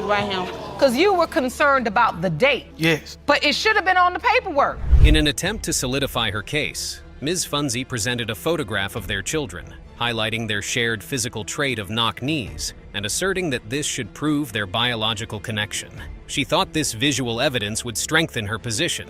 You feel like they got the same knock knees? Oh, they're okay. All the other kids, they say they all got the same knees and the same body shape, and you say Joaquim got the same thing. Yes, Your Honor. And you believe these knock knees are hereditary and the body shape. However, the court had other plans. To uncover the truth, they called in a medical expert who explained that it was challenging to definitively determine biological relationships based on the presence of knock knees at such a young age. This revelation landed a significant blow to Ms. Funzy's argument. Believe this minor child carries that trait. I would say my expert opinion, it would be very difficult to determine this at this age. Okay. Knowing that the variants happen in children less than 6 years old. So, Ms. Fonzie, as you listen to Dr. Richardson's testimony, The shock in the courtroom was palpable. Despite this finding, Ms. Funzie clung tightly to her belief that the children were undeniably Mr. Irvin's. your belief? Yeah, I understand what he's talking about, but it's still,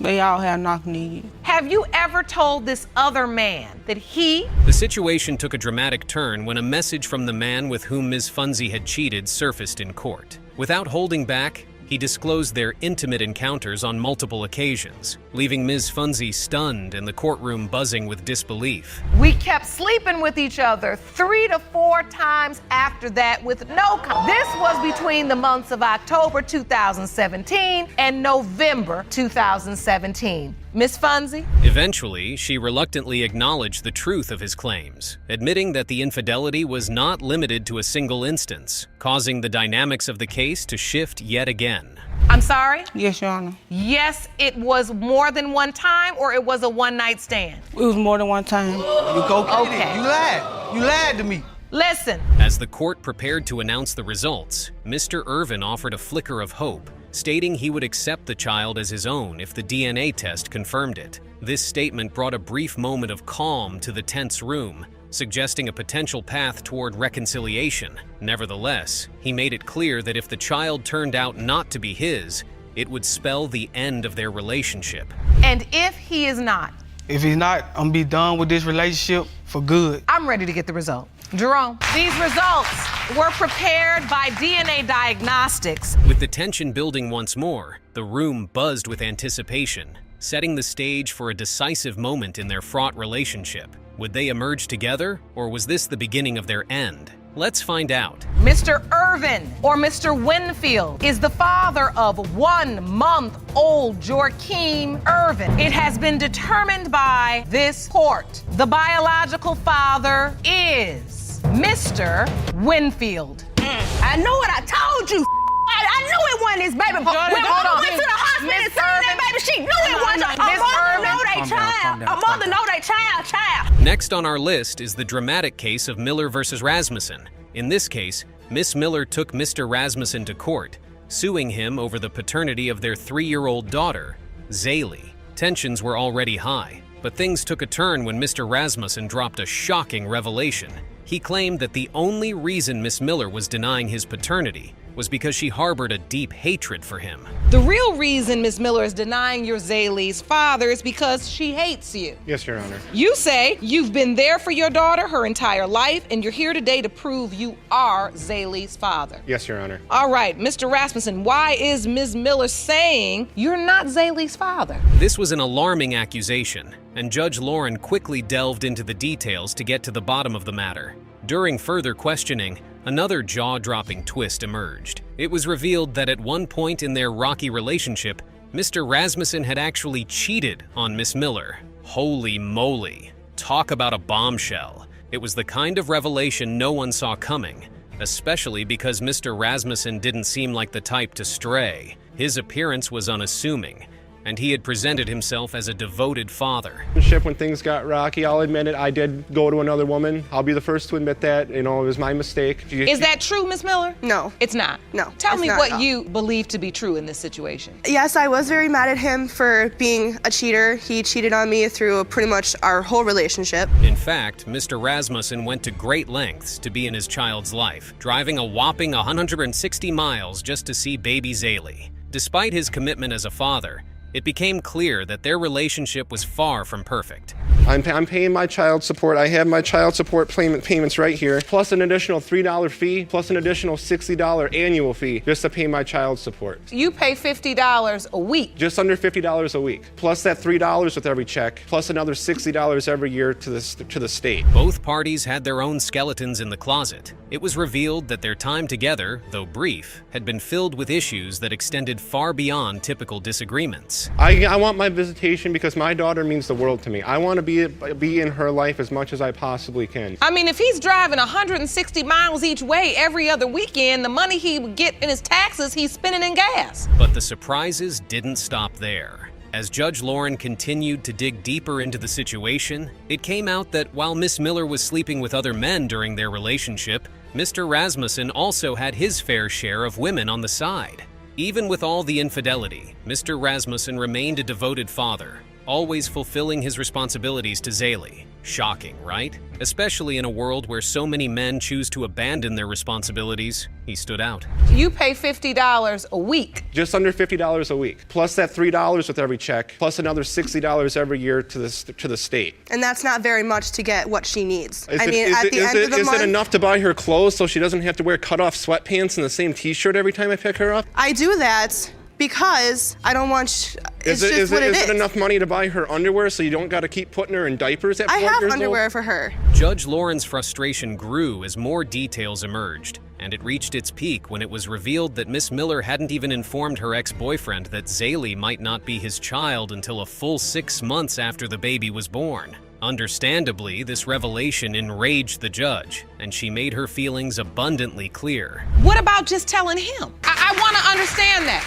Why was it that you were keeping this information so close to your hip until 5-6 months after Zaley was born? The more she grew up. The tension in the courtroom reached a boiling point when the paternity results were announced. Instead of reacting with humility or gratitude, Miss Miller did the unthinkable. She cheered at the news. This blatant display of insensitivity pushed Judge Lauren over the edge. In a fierce rebuke, she lashed out at Miss Miller for her celebration, reminding her that the results meant no one wanted anything to do with her or the child. You just showed me where your priorities were right there. I'm sorry. Because I held out hope that you weren't just acting a fool because you so mad at him because he cheated on you that you would cheat your child out of a father. But that cheering you did? What you cheering? The entire courtroom went silent. You could hear a pin drop as Judge Lauren unleashed her full anger on the mother who seemed to believe she had the right to do whatever she pleased with her child's future. The irritation on Judge Lauren's face was visible to the blind as she admonished Miss Miller for her lack of remorse. Miss Miller's nonchalant attitude and her complete disregard for Mr. Rasmussen's feelings had already grated on the judge's nerves, and this latest outburst pushed her past the point of no return. I sit here day after day after day with women hoping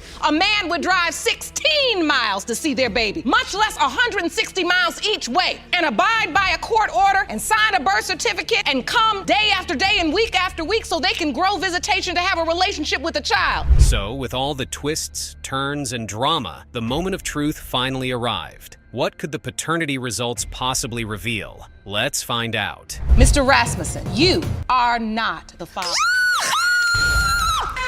Miss Miller. Be respectful. I'm sorry. Miss Miller. I'm sorry. That's a lot of nerve considering the alternative is somebody that don't want nothing to do with you or your child. I'm sorry. That's a lot of nerve.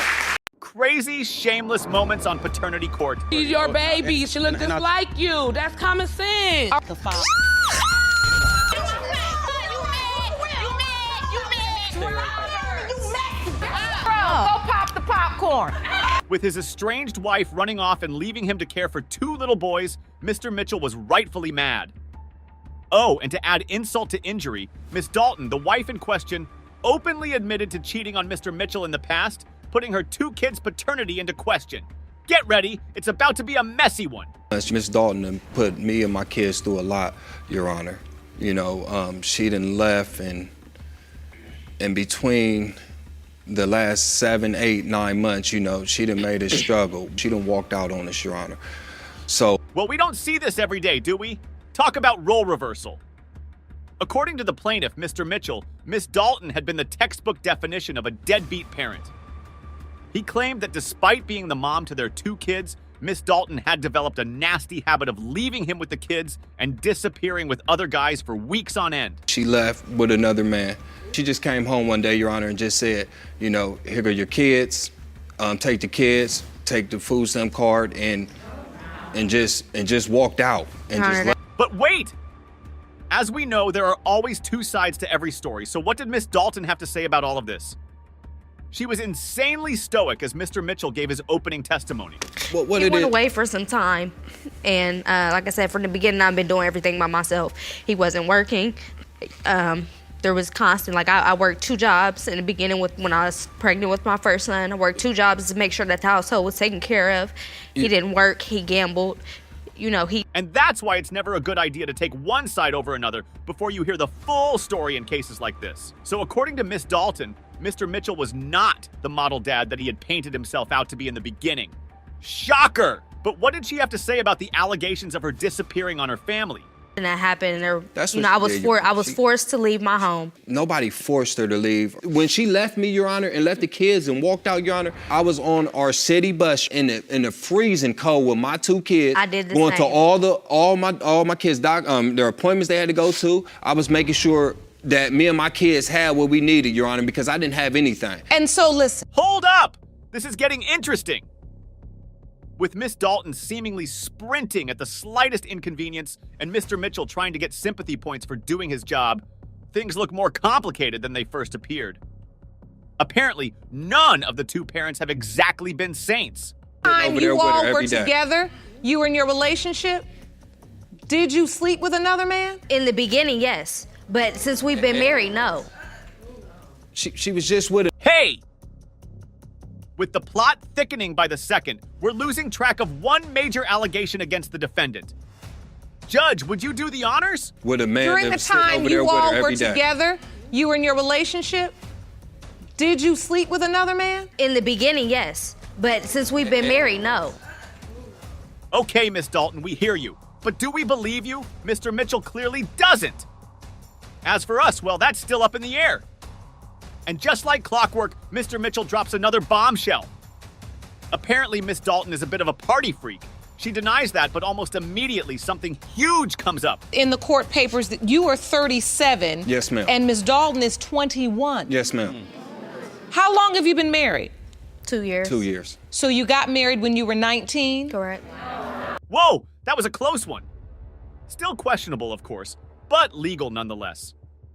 With an age gap that big, there's bound to be a few misunderstandings here and there, but random disappearances and questions surrounding paternity? No, there's definitely something deeper going on here. So back to the main event.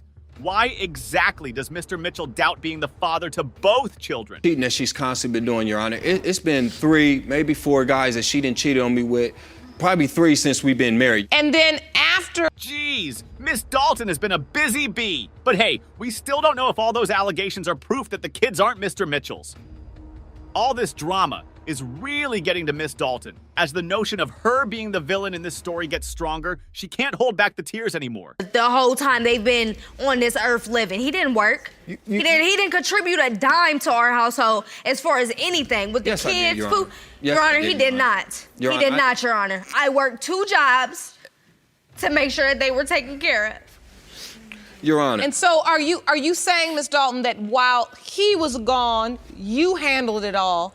So Even while when you're he not was in the home, present, you Your Honor. expect him to handle it all? What I'm saying is he want to sit here and throw in my face what you did. No, I mean, you done it for 7 Your Honor, months. Your Honor. And half of the time, you act like you were doing it on your own. Your family was helping. I didn't Your have Honor, that. my So, family was but not Miss, helping you. The courtroom was steaming after all that drama. Emotions were high, tempers were flared, and surprise, surprise, the results were in. It's a double DNA test, and the stakes couldn't be higher. Mr. Mitchell loves his 2 kids, and if any one or both of them are revealed not to be his, who knows what'll happen? Let's get some answers. In the case of Mitchell versus Dalton, pertaining to 1-year-old Bishop Mitchell, it has been determined by this court, Mr. Mitchell, you are Bishop's father. 2-year-old Deshaun Mitchell Jr. It has been determined by this court, Mr. Mitchell, you are Deshaun's father. Okay, guys, this one's a doozy. Mr. Hammond was fuming after the defendant, Miss James, sued him for child support out of nowhere. The thing is, he's 100% sure that the child isn't his. But spoiler alert! There's a lot more to this story than meets the eye. Strap in, because this one's about to be a roller coaster. For a couple years, I moved away for like 4, and during that time, I had a relationship with Miss Kiera. So, me and her, it was kind of rocky at the time. that's when I reconnected with Miss James. So you were doing a back and forth, but at some point ended up dating both of these women at the same time. Like I said, you know. Like I said. Both of them knew. Things are getting spicy. And yep, you heard that right. Mr. Hammond was rolling for doubles. With his current girlfriend, Kiara, sitting right next to him, things couldn't get more awkward than that, right? Well, guess again. He's keeping her under, he didn't want her to know because he was just getting money from her. Yeah, that's what I told her. He said that's how he got his truck. That's what I told her because, like I said, I was back and forth. This is my girl. Just like you got your baby daddy. He's a liar, though. That's it. She got a dude. He lied about and everything. I had a woman. So we he just lied keep about it everything. just like that. He said. So the point is it your position, Mr. Hammond, that both women were aware that you were sleeping with them at the same exact time and they were comfortable with that? Kiara wasn't aware. Keep it 100, as you would say. 100. Kiara was aware. Wasn't aware. She was. I was aware? You feel me? Okay. So what you're saying is Miss James bought into the arrangement. Right. So Miss James, is that your... Actually, when he told me he was going to get money from her, I said, go ahead. I'm not going to give you my money. You need to find a job or something. I'm not going to take care of a grown man. Right. And she could do it. I'm not going to do it. But you were still having sex with him? We were. He was always at my house. He was always at your house? He was. So right before Naija was conceived, you all weren't in a real relationship. No. But you were having sex. Right. At that time, she got pregnant in March. So, who did? She has a baby by him already. I got pregnant in August. She got pregnant in March. You were both pregnant at the same time. Right. While this young woman was... Wow! So apparently Mr. Hammond's favorite number is 2. Who would have thought? Getting 2 women pregnant at the same time is wild. But hey, Mr. Hammond embraces his wild side. What do you say to that, Mr. Hammond? Yeah, of course. That's what I said. Well, we all know that. Okay, this is escalating way too quickly. An unapologetic Mr. Hammond is standing right in the middle of his current and former girlfriends as all the tea gets spilled. But as Miss James is giving her testimony, Mr. Hammond is busy trying to slap some duct tape on his and Kiara's current relationship. Stop whispering things over to your girlfriend. Let's stay on topic. Yeah. Okay. Well, we on it. Okay, let's be on.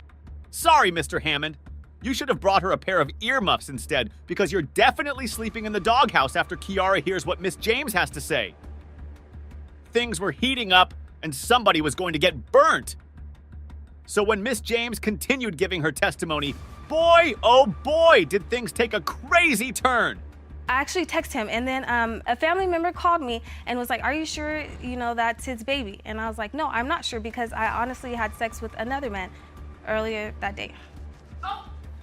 Earlier the what? That day, and he knew it. Jaws were dropping at this point. Apparently, Miss James was pretty busy too. Sleeping with 2 men around the time of conception? How in the world does she know who the real father is? But hey, it was her birthday. Not sure if that makes any difference, though. 6, in the morning, you have sex with another man. Right. And then by 5 o'clock, you're having sex with Mr. Hammond? This is the story that just keeps on giving. Right when we thought things were at peak crazy, Miss James said, hold my beer. But Mr. Hammond wasn't going to be one-up D by his ex. So right on cue, he drops yet another absolute bomb in the courthouse. Talk about a messy situation. Yeah. Honestly, since when? Since when? Last year. What kind of engagement is this? I'd like to hear from your fiance, ma'am. Please stand up. The judge finally calls Mr. Hammond's current girlfriend, Kira, to the stand. She's been sitting right next to her insanely scandalous boyfriend as we got to hear one of the wildest cases of all time. And she definitely has something to say about all of it. As we've come to expect from this wild case, we're in for some top-tier drama. His fiance? Yes. You tell me what kind of engagement this is. Well, first off, she's always known about me. She is the one who texted me every single time that he supposedly talked to her. And you are comfortable with just 3 months before? I am not comfortable with what is going on, and he knows that. Do you feel like it's going to end? Hopefully. I'm pretty certain that he is not messing with her anymore. It's almost... So apparently, Kira has known about her boyfriend and Miss James's relationship for quite some time. What she didn't know is that Mr. Hammond and Miss James have been going at it even after he had proposed to her. Talk about a curveball! You just found this out sitting in this witness chair? Oh, yeah. It's not funny. It's not. It is. He calls me. Okay, so he calls you. Things were getting insane! This dramatic throuple nearly had the judge tapping out. In just a few minutes, Mr. Hammond had created more drama than a soap opera writer. Jerome, How did you Jerome, know? go pop the popcorn. Please, I want to know too. Go ahead, go ahead. What else? What else? I had to think that. What else? This is a mess. So with the case at its climax, nothing seemed to have been resolved. Mr. Hammond and Miss James clearly still had unhealthy feelings for each other and possibly a child together. And Kira was in the middle of a toxic relationship between her boyfriend and his ex. But with the judge having had more than her fair share of drama for one day, she decided to bring it all to a close. So drum roll, please. The results are in. Of Hammond versus James. When it comes to 5-month-old Nyasia James, it has been determined by this court. Mr. Hammond, you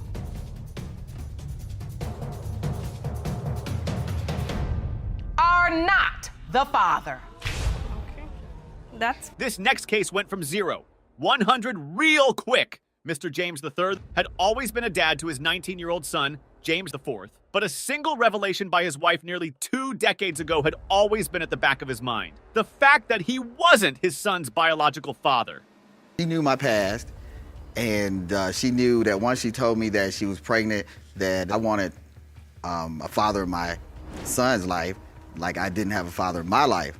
So once she told me that, we got married in December of '95, a few months after she got pregnant, and come up a year into the marriage, and I find out that he may not be my child, Your Honor. And so you stepped up to the plate and married her? Yes, ma'am, 2 months after she told me. You go to the doctor's appointments. You were there when James Jackson IV was born. Am I correct? Yes, ma'am. You obviously gave him your name. I gave him my name. So Pops and Ma Jackson had a hell of a past. They had the hots for each other back in college, and you know how that story goes. Along came Jackson went 4, which prompted the two lovebirds to get married. But just 1 year into their marriage, Mr. Jackson got hit with a wrecking ball. The only time that she could have got pregnant was those 3 days out of August. Talk to me about those days. Okay, August '95, 11th, 12th, and 13th is the only 3 days she could have got pregnant. In August of 1995, it'd be the 11th, 12th, and 13th. That's correct. Okay, from after we got married. With Jackson. Okay. And my son is born on June 8th, 1996. June 8th. All right, why are you doubtful about these Because unless he's not my son, or you're looking at the only woman that's been pregnant 10 and a half months in history, things just don't add up. From August 11th, 12th, and 13th to June 8th is 10 and a half months. So you feel like the dates are not adding up? Your Honor. Because that means, in your mind, you cannot be the father because that's too many weeks. That's too many weeks, months, days, years. Your Honor. Yes. Really, I think Mr. Jackson got upset because I told him we did the math and he thought he was gonna have his son being born around his birthday. His birthday, May the 7th. It actually supposed to be born on May the 7th. What he's saying, Ms. Jackson, is that if he counts back, it's over 10 months' time that you were pregnant, which we know pregnancies are usually 40 weeks. And Your Honor, excuse me, but they induced her labor, so that wasn't her the due date. They induced her labor. She made them take the baby. 2 doctors and 1 midwife told me that couldn't be the conception date, period. Now that's interesting. Being pregnant for 10 months is questionable, to say the least. But let's take a few steps back because the story of how Miss Jackson got pregnant is straight out of a coming-of-age movie. So we both took nursing classes together. The first time we had sex was in the Green Grass Motel. What is that exactly? When we was on the campus, we couldn't have sex in our dorms because it was separate dorm rooms. So we had to wait till nighttime to go out in the field and have sex on the green grass hotel. Oh, you called that the grass? Oh, The grass. got it. Yes. Wow! They did a lot more than touch grasses that day. Nature is funny sometimes. Anyway, fast forward to the courtroom where Mr. Jackson was suing Mrs. Jackson for $5,000 in emotional distress for tricking him into believing that Jackson LaFoy was his son. On top of that, Mrs. Jackson had also refused to sign divorce papers presented to her by Mr. Jackson. But why would she do that? Do you admit that there is a slight reason to doubt? What percentage do you? 80-20, Your Honor. It was just because... 80-20? Yes, ma'am. Okay. 80% maybe the other guy kind of told, and he's kind of light-skinned. Wait a minute, 80-20, who's the 80? The other guy. But we use protection, Your Honor. Now, what you just saw was a rare case of something that is scientifically known as shooting yourself in the foot. Mrs. Jackson just admitted to cheating on Mr. Jackson back in the day, and to the fact that there was an 80% chance that someone else could be Jackson Wentfie's father. We were partying, we got up, and it was the next day, and we was out there at the beach, and then it was like... Don't tell me anything else. I don't want to know anything else. This is the first time I'm hearing this, Your Honor. Except... This is the very first time. Wow, just wow! Where do we go from here? Mrs. Jackson was already lighting up the entire courtroom with her stories and attitude. You honestly wouldn't tell that she was the defendant. So when the judge asked Mr. Jackson what Mrs. Jackson said that made him doubt being Jackson Wentfie's father, his answer was everything you would hope for and more. To you that this was not your son. Did she ever give you any indication? Did she say that? As we drinking again, Your Honor, she tells me in the hotel that I wasn't the father. I possibly could be the father one time, and it kind of messed me up at the end. Your Honor. So let's get things straight.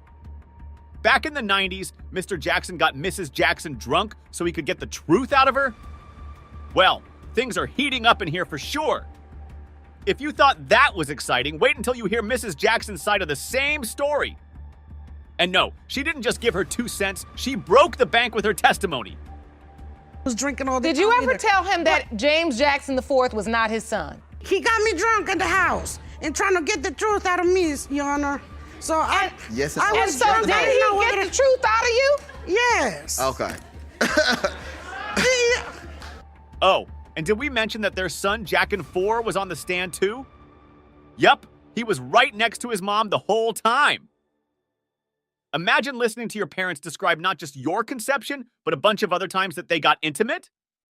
And not to mention the fact that his dad might not be his biological father. That's a lot for anyone to go through. So when he gave his testimony, everybody had their eyes peeled. I was asleep. I overheard them arguing. I climbed downstairs, sneaking up on the argument, and I overheard that he possibly couldn't have been my father. I was 5 years old at the time. Everyone having given their testimonies, the case was at a cliffhanger. The stakes were super high, and the truth was all that the Jackson family needed to hear. So without further hesitation, Judge Lake put a stop to all the drama, and the moment of truth had arrived. Was Jackson IV really Mr. Jackson's son? 19-year-old James Jackson IV. It has been determined by this court. Mr. Jackson, you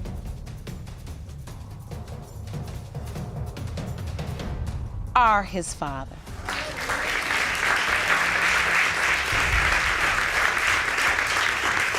Nobody loves a deadbeat dad. And Mr. Williams definitely didn't like being labeled as one. So he accused Ms. Smith, an old flame, of supposedly scamming him into paying child support for her 22-year-old daughter, Clarissa. You heard that right, 22 years of doubt.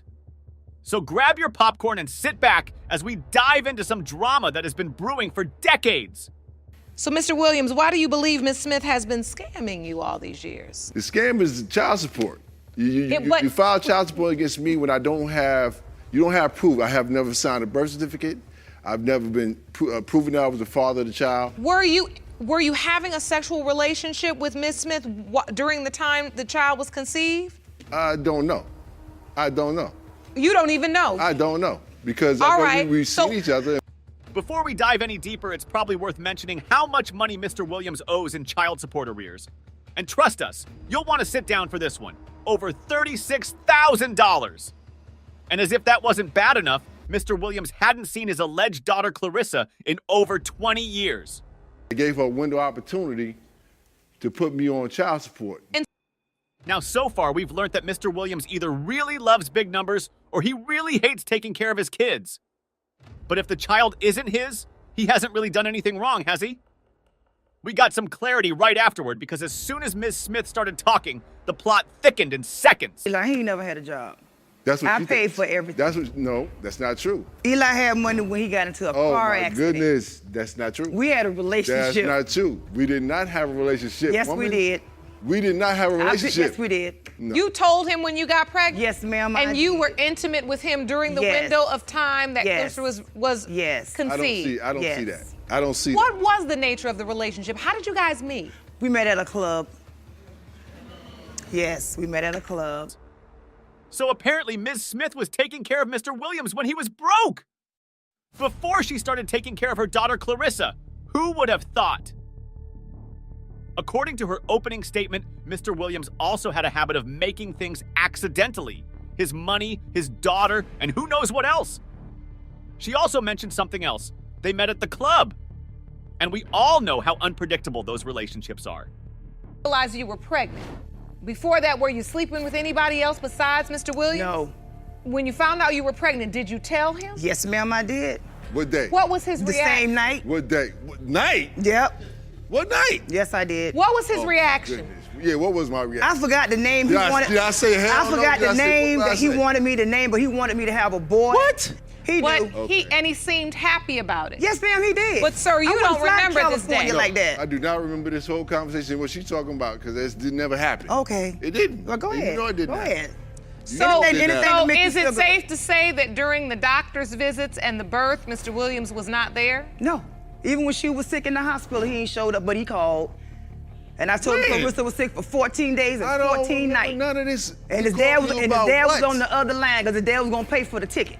And I said, yeah, you need to come down here to see Clarissa. They know he never showed up, but he came down here plenty of times after. From what we've heard, one of two things has to be true.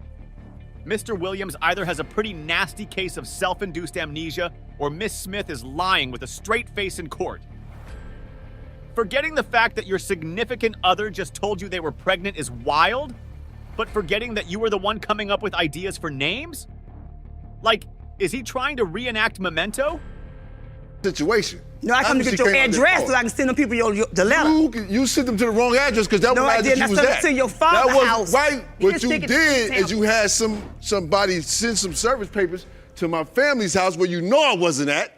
And then you know I wasn't there. So when they went there, I didn't get the paperwork. I didn't make the court date. Yes, you just smashed me. You just smashed me. She sent the court reporter, whoever serves papers, to my parents' home. To the wrong address. To the wrong address, knowing I ain't there. You're saying she purposely gave the wrong address. Yes. So that you would then miss the court date Yes. and be named the father by default. Yes. And then once you were named the father by default, you were put on child support. Wasn't nothing I could do. Nothing. With all the heat in the courtroom, how does everyone still have their coats on? Mr. Williams went on a rant, talking about how Ms. Smith practically tricked him into paying child support. According to Mr. Williams, Ms. Smith purposefully sent the court papers to the wrong address so Mr. Williams could miss his hearing and have to pay child support by default. That's a pretty sly plan, but is it true? We never used no condoms, Eli. What did you used to do with them? Oh my God. Why are you doing this? You never use condoms. So Mr. Williams' defense didn't really go anywhere, but he had another ace up his sleeve. He claimed that all his life he had always used condoms. Ms. Smith wasn't having any of that, and her rebuttal was instant. So like a middle-of-the-road rom-com script, Mr. Williams tried again. He swore that Ms. Smith had a habit of taking his condoms to the bathroom and doing something to them. What I do know is she used to take my condoms off to the bathroom, and whatever she did in the bathroom with that condom, because I used to lay there, I used to lay there. Oh my God. She'll take my condom off to the bathroom. I'll take care of that for you. I'll take care of that for you. You never said that. What I'm gonna take care of? I'm gonna put it on you too? No, you gonna put it in a... Clutching at straws, Mr. Williams started babbling. He nearly dug his own grave when he mentioned that he was from a rich family. Apparently, he had enough money to pay child support, but chose not to. But before he could self-sabotage any further, Judge Lake called in Clarissa. Let the drama ensue. Thank you so much for joining us today.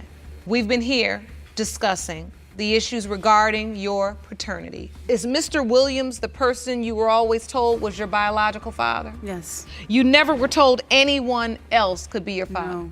Do you remember him being in your life when you were growing up? When I was 5, he called me. That's all I remember. Just when you were 5? Yes. But since then, you don't remember anything? No. You have not seen him? No. No birthdays? No. Father's Day? No. Holiday? No. Nothing? No. By the time that was probably happening, probably when that child support started hitting me. 'Cause she would get packages every holiday, every Christmas, every birthday she would get them. Do you remember receiving gifts from your father? Never. Never? We never done that. Yeah, I did. But he did collect calls. Collect calls? Yes, you did. Oh my goodness, stop. And I accepted them. Stop. Because you wanted your daughter? Definitely, and I still do. You just want her to know her father? Yes, ma'am, because he is missing out on so much. She made her own music, her own game video. She's a 3.9. Clarissa is an overachiever. And after hearing about all of her many accomplishments, you could tell that feeling of regret was creeping up on Mr. Williams. After her heartfelt testimony and plight to Mr. Williams, it was time for the main event. Has Mr. Williams been an absentee father, or has he been the victim of a 20-year-old scam? In the case of Williams versus Smith, when it comes to 22-year-old Clarissa Williams, it has been determined by this court. Mr. Williams, you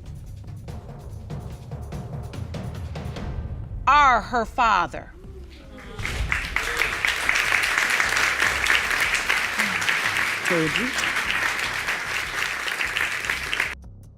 Ah, young love. So innocent, beautiful, and sometimes terrifying.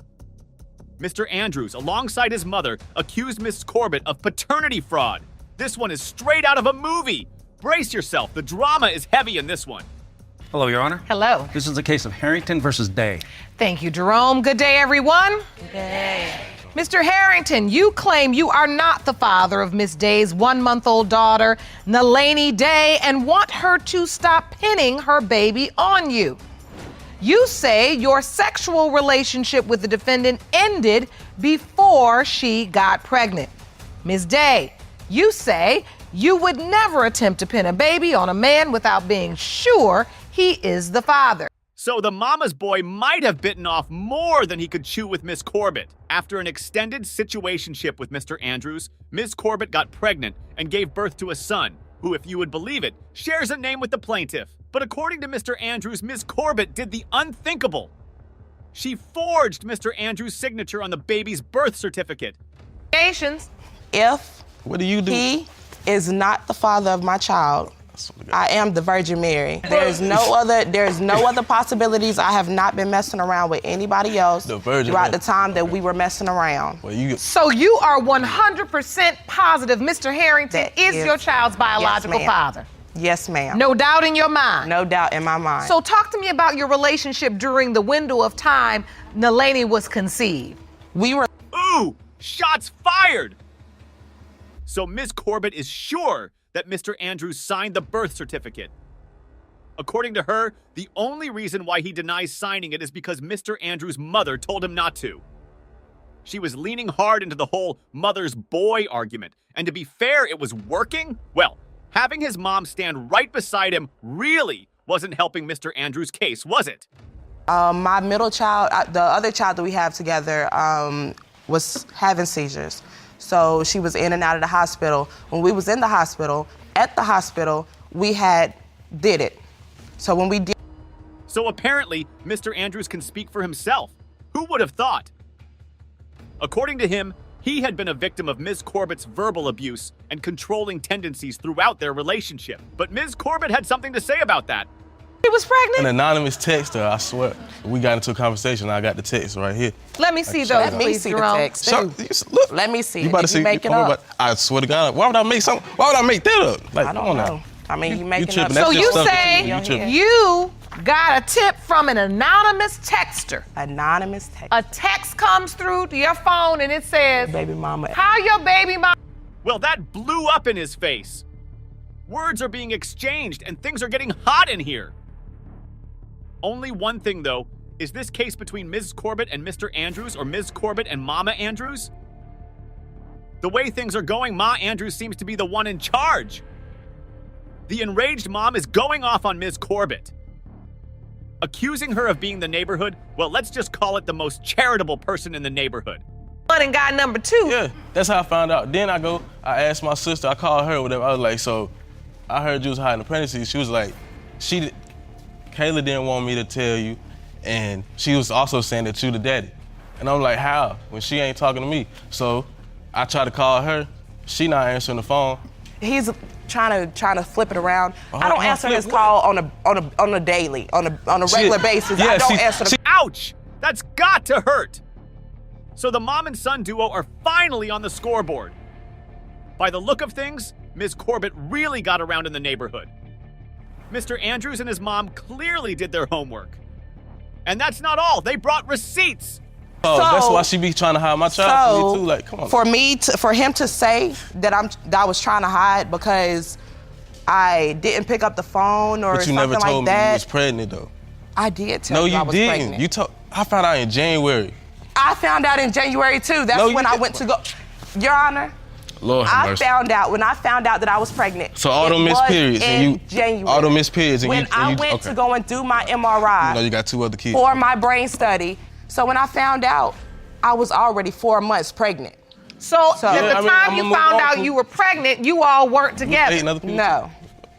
We was and not so together. did you immediately call him or did you tell his sister and neither one of you all told him and the anonymous tipper had to tell him? I probably told his sister before. The tables were turning. She was fired up when the hearing began, but Ms. Corbett was quickly silenced by the mountain of evidence brought up against her. The hot tea was getting spilled all over the court, and things were looking bad for Ms. Corbett.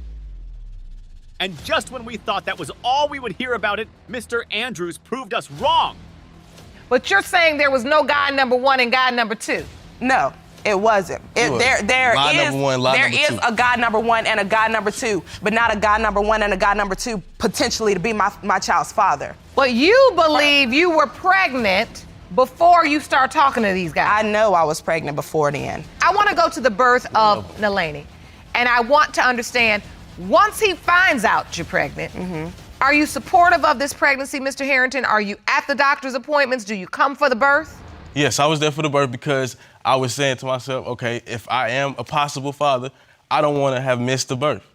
So I was keeping it real with myself. Ms. Corbett was moving mad in the streets. But guess what? Can you prove it? Got any pictures? Videos? Until we see some solid evidence, it could all be hearsay, right? Exactly. And man, did Ms. Corbett lean on that. Okay. All right. Wrong, because he told me that he just wanted to make sure that I knew that he was going to always be there. I am going to always be there for my child, but you can't be pinning, you know what I'm saying? You're trying to pin this child on me. So you show. Just when you thought it was over, bam! It comes back harder than an 80s trend. The mama's boy defense. Ms. Corbett had it locked and loaded. According to her, the only reason Mr. Andrews was coming up with all those accusations was because of his mom. And guess what? He didn't deny it. My last name. No, you did not. You said, that. are you going to give her my last name? And so hold on. Let's get some order. So, Ms. Day, I want to understand this. You believe he accepted the baby at the hospital? He did. It was peak drama in the courtroom as Ms. Corbett went at it for what seemed like the 100th time with Mr. Jackson and his mom. And with insults and allegations flying around like confetti, Judge Lake decided it was finally time to put an end to the madness. The results were in. And it was time to figure out if Mr. Andrew and his mom were right or if the mama's boy had been a papa all along. Harrington versus Day. When it comes to 1-month-old Nalani Day, it has been determined by this court. Mr. Harrington, you are not the father. What? Told you, bro. Are you serious? Told you. Can I Millie Rock? No. No, you can't. Sorry. My bad. No, you can't. You know why? This ain't Because mine. you have another child with her, so you're not gonna clown in here. Okay. Because that's acting a fool, and that's what I don't do. But I told her. I told her that.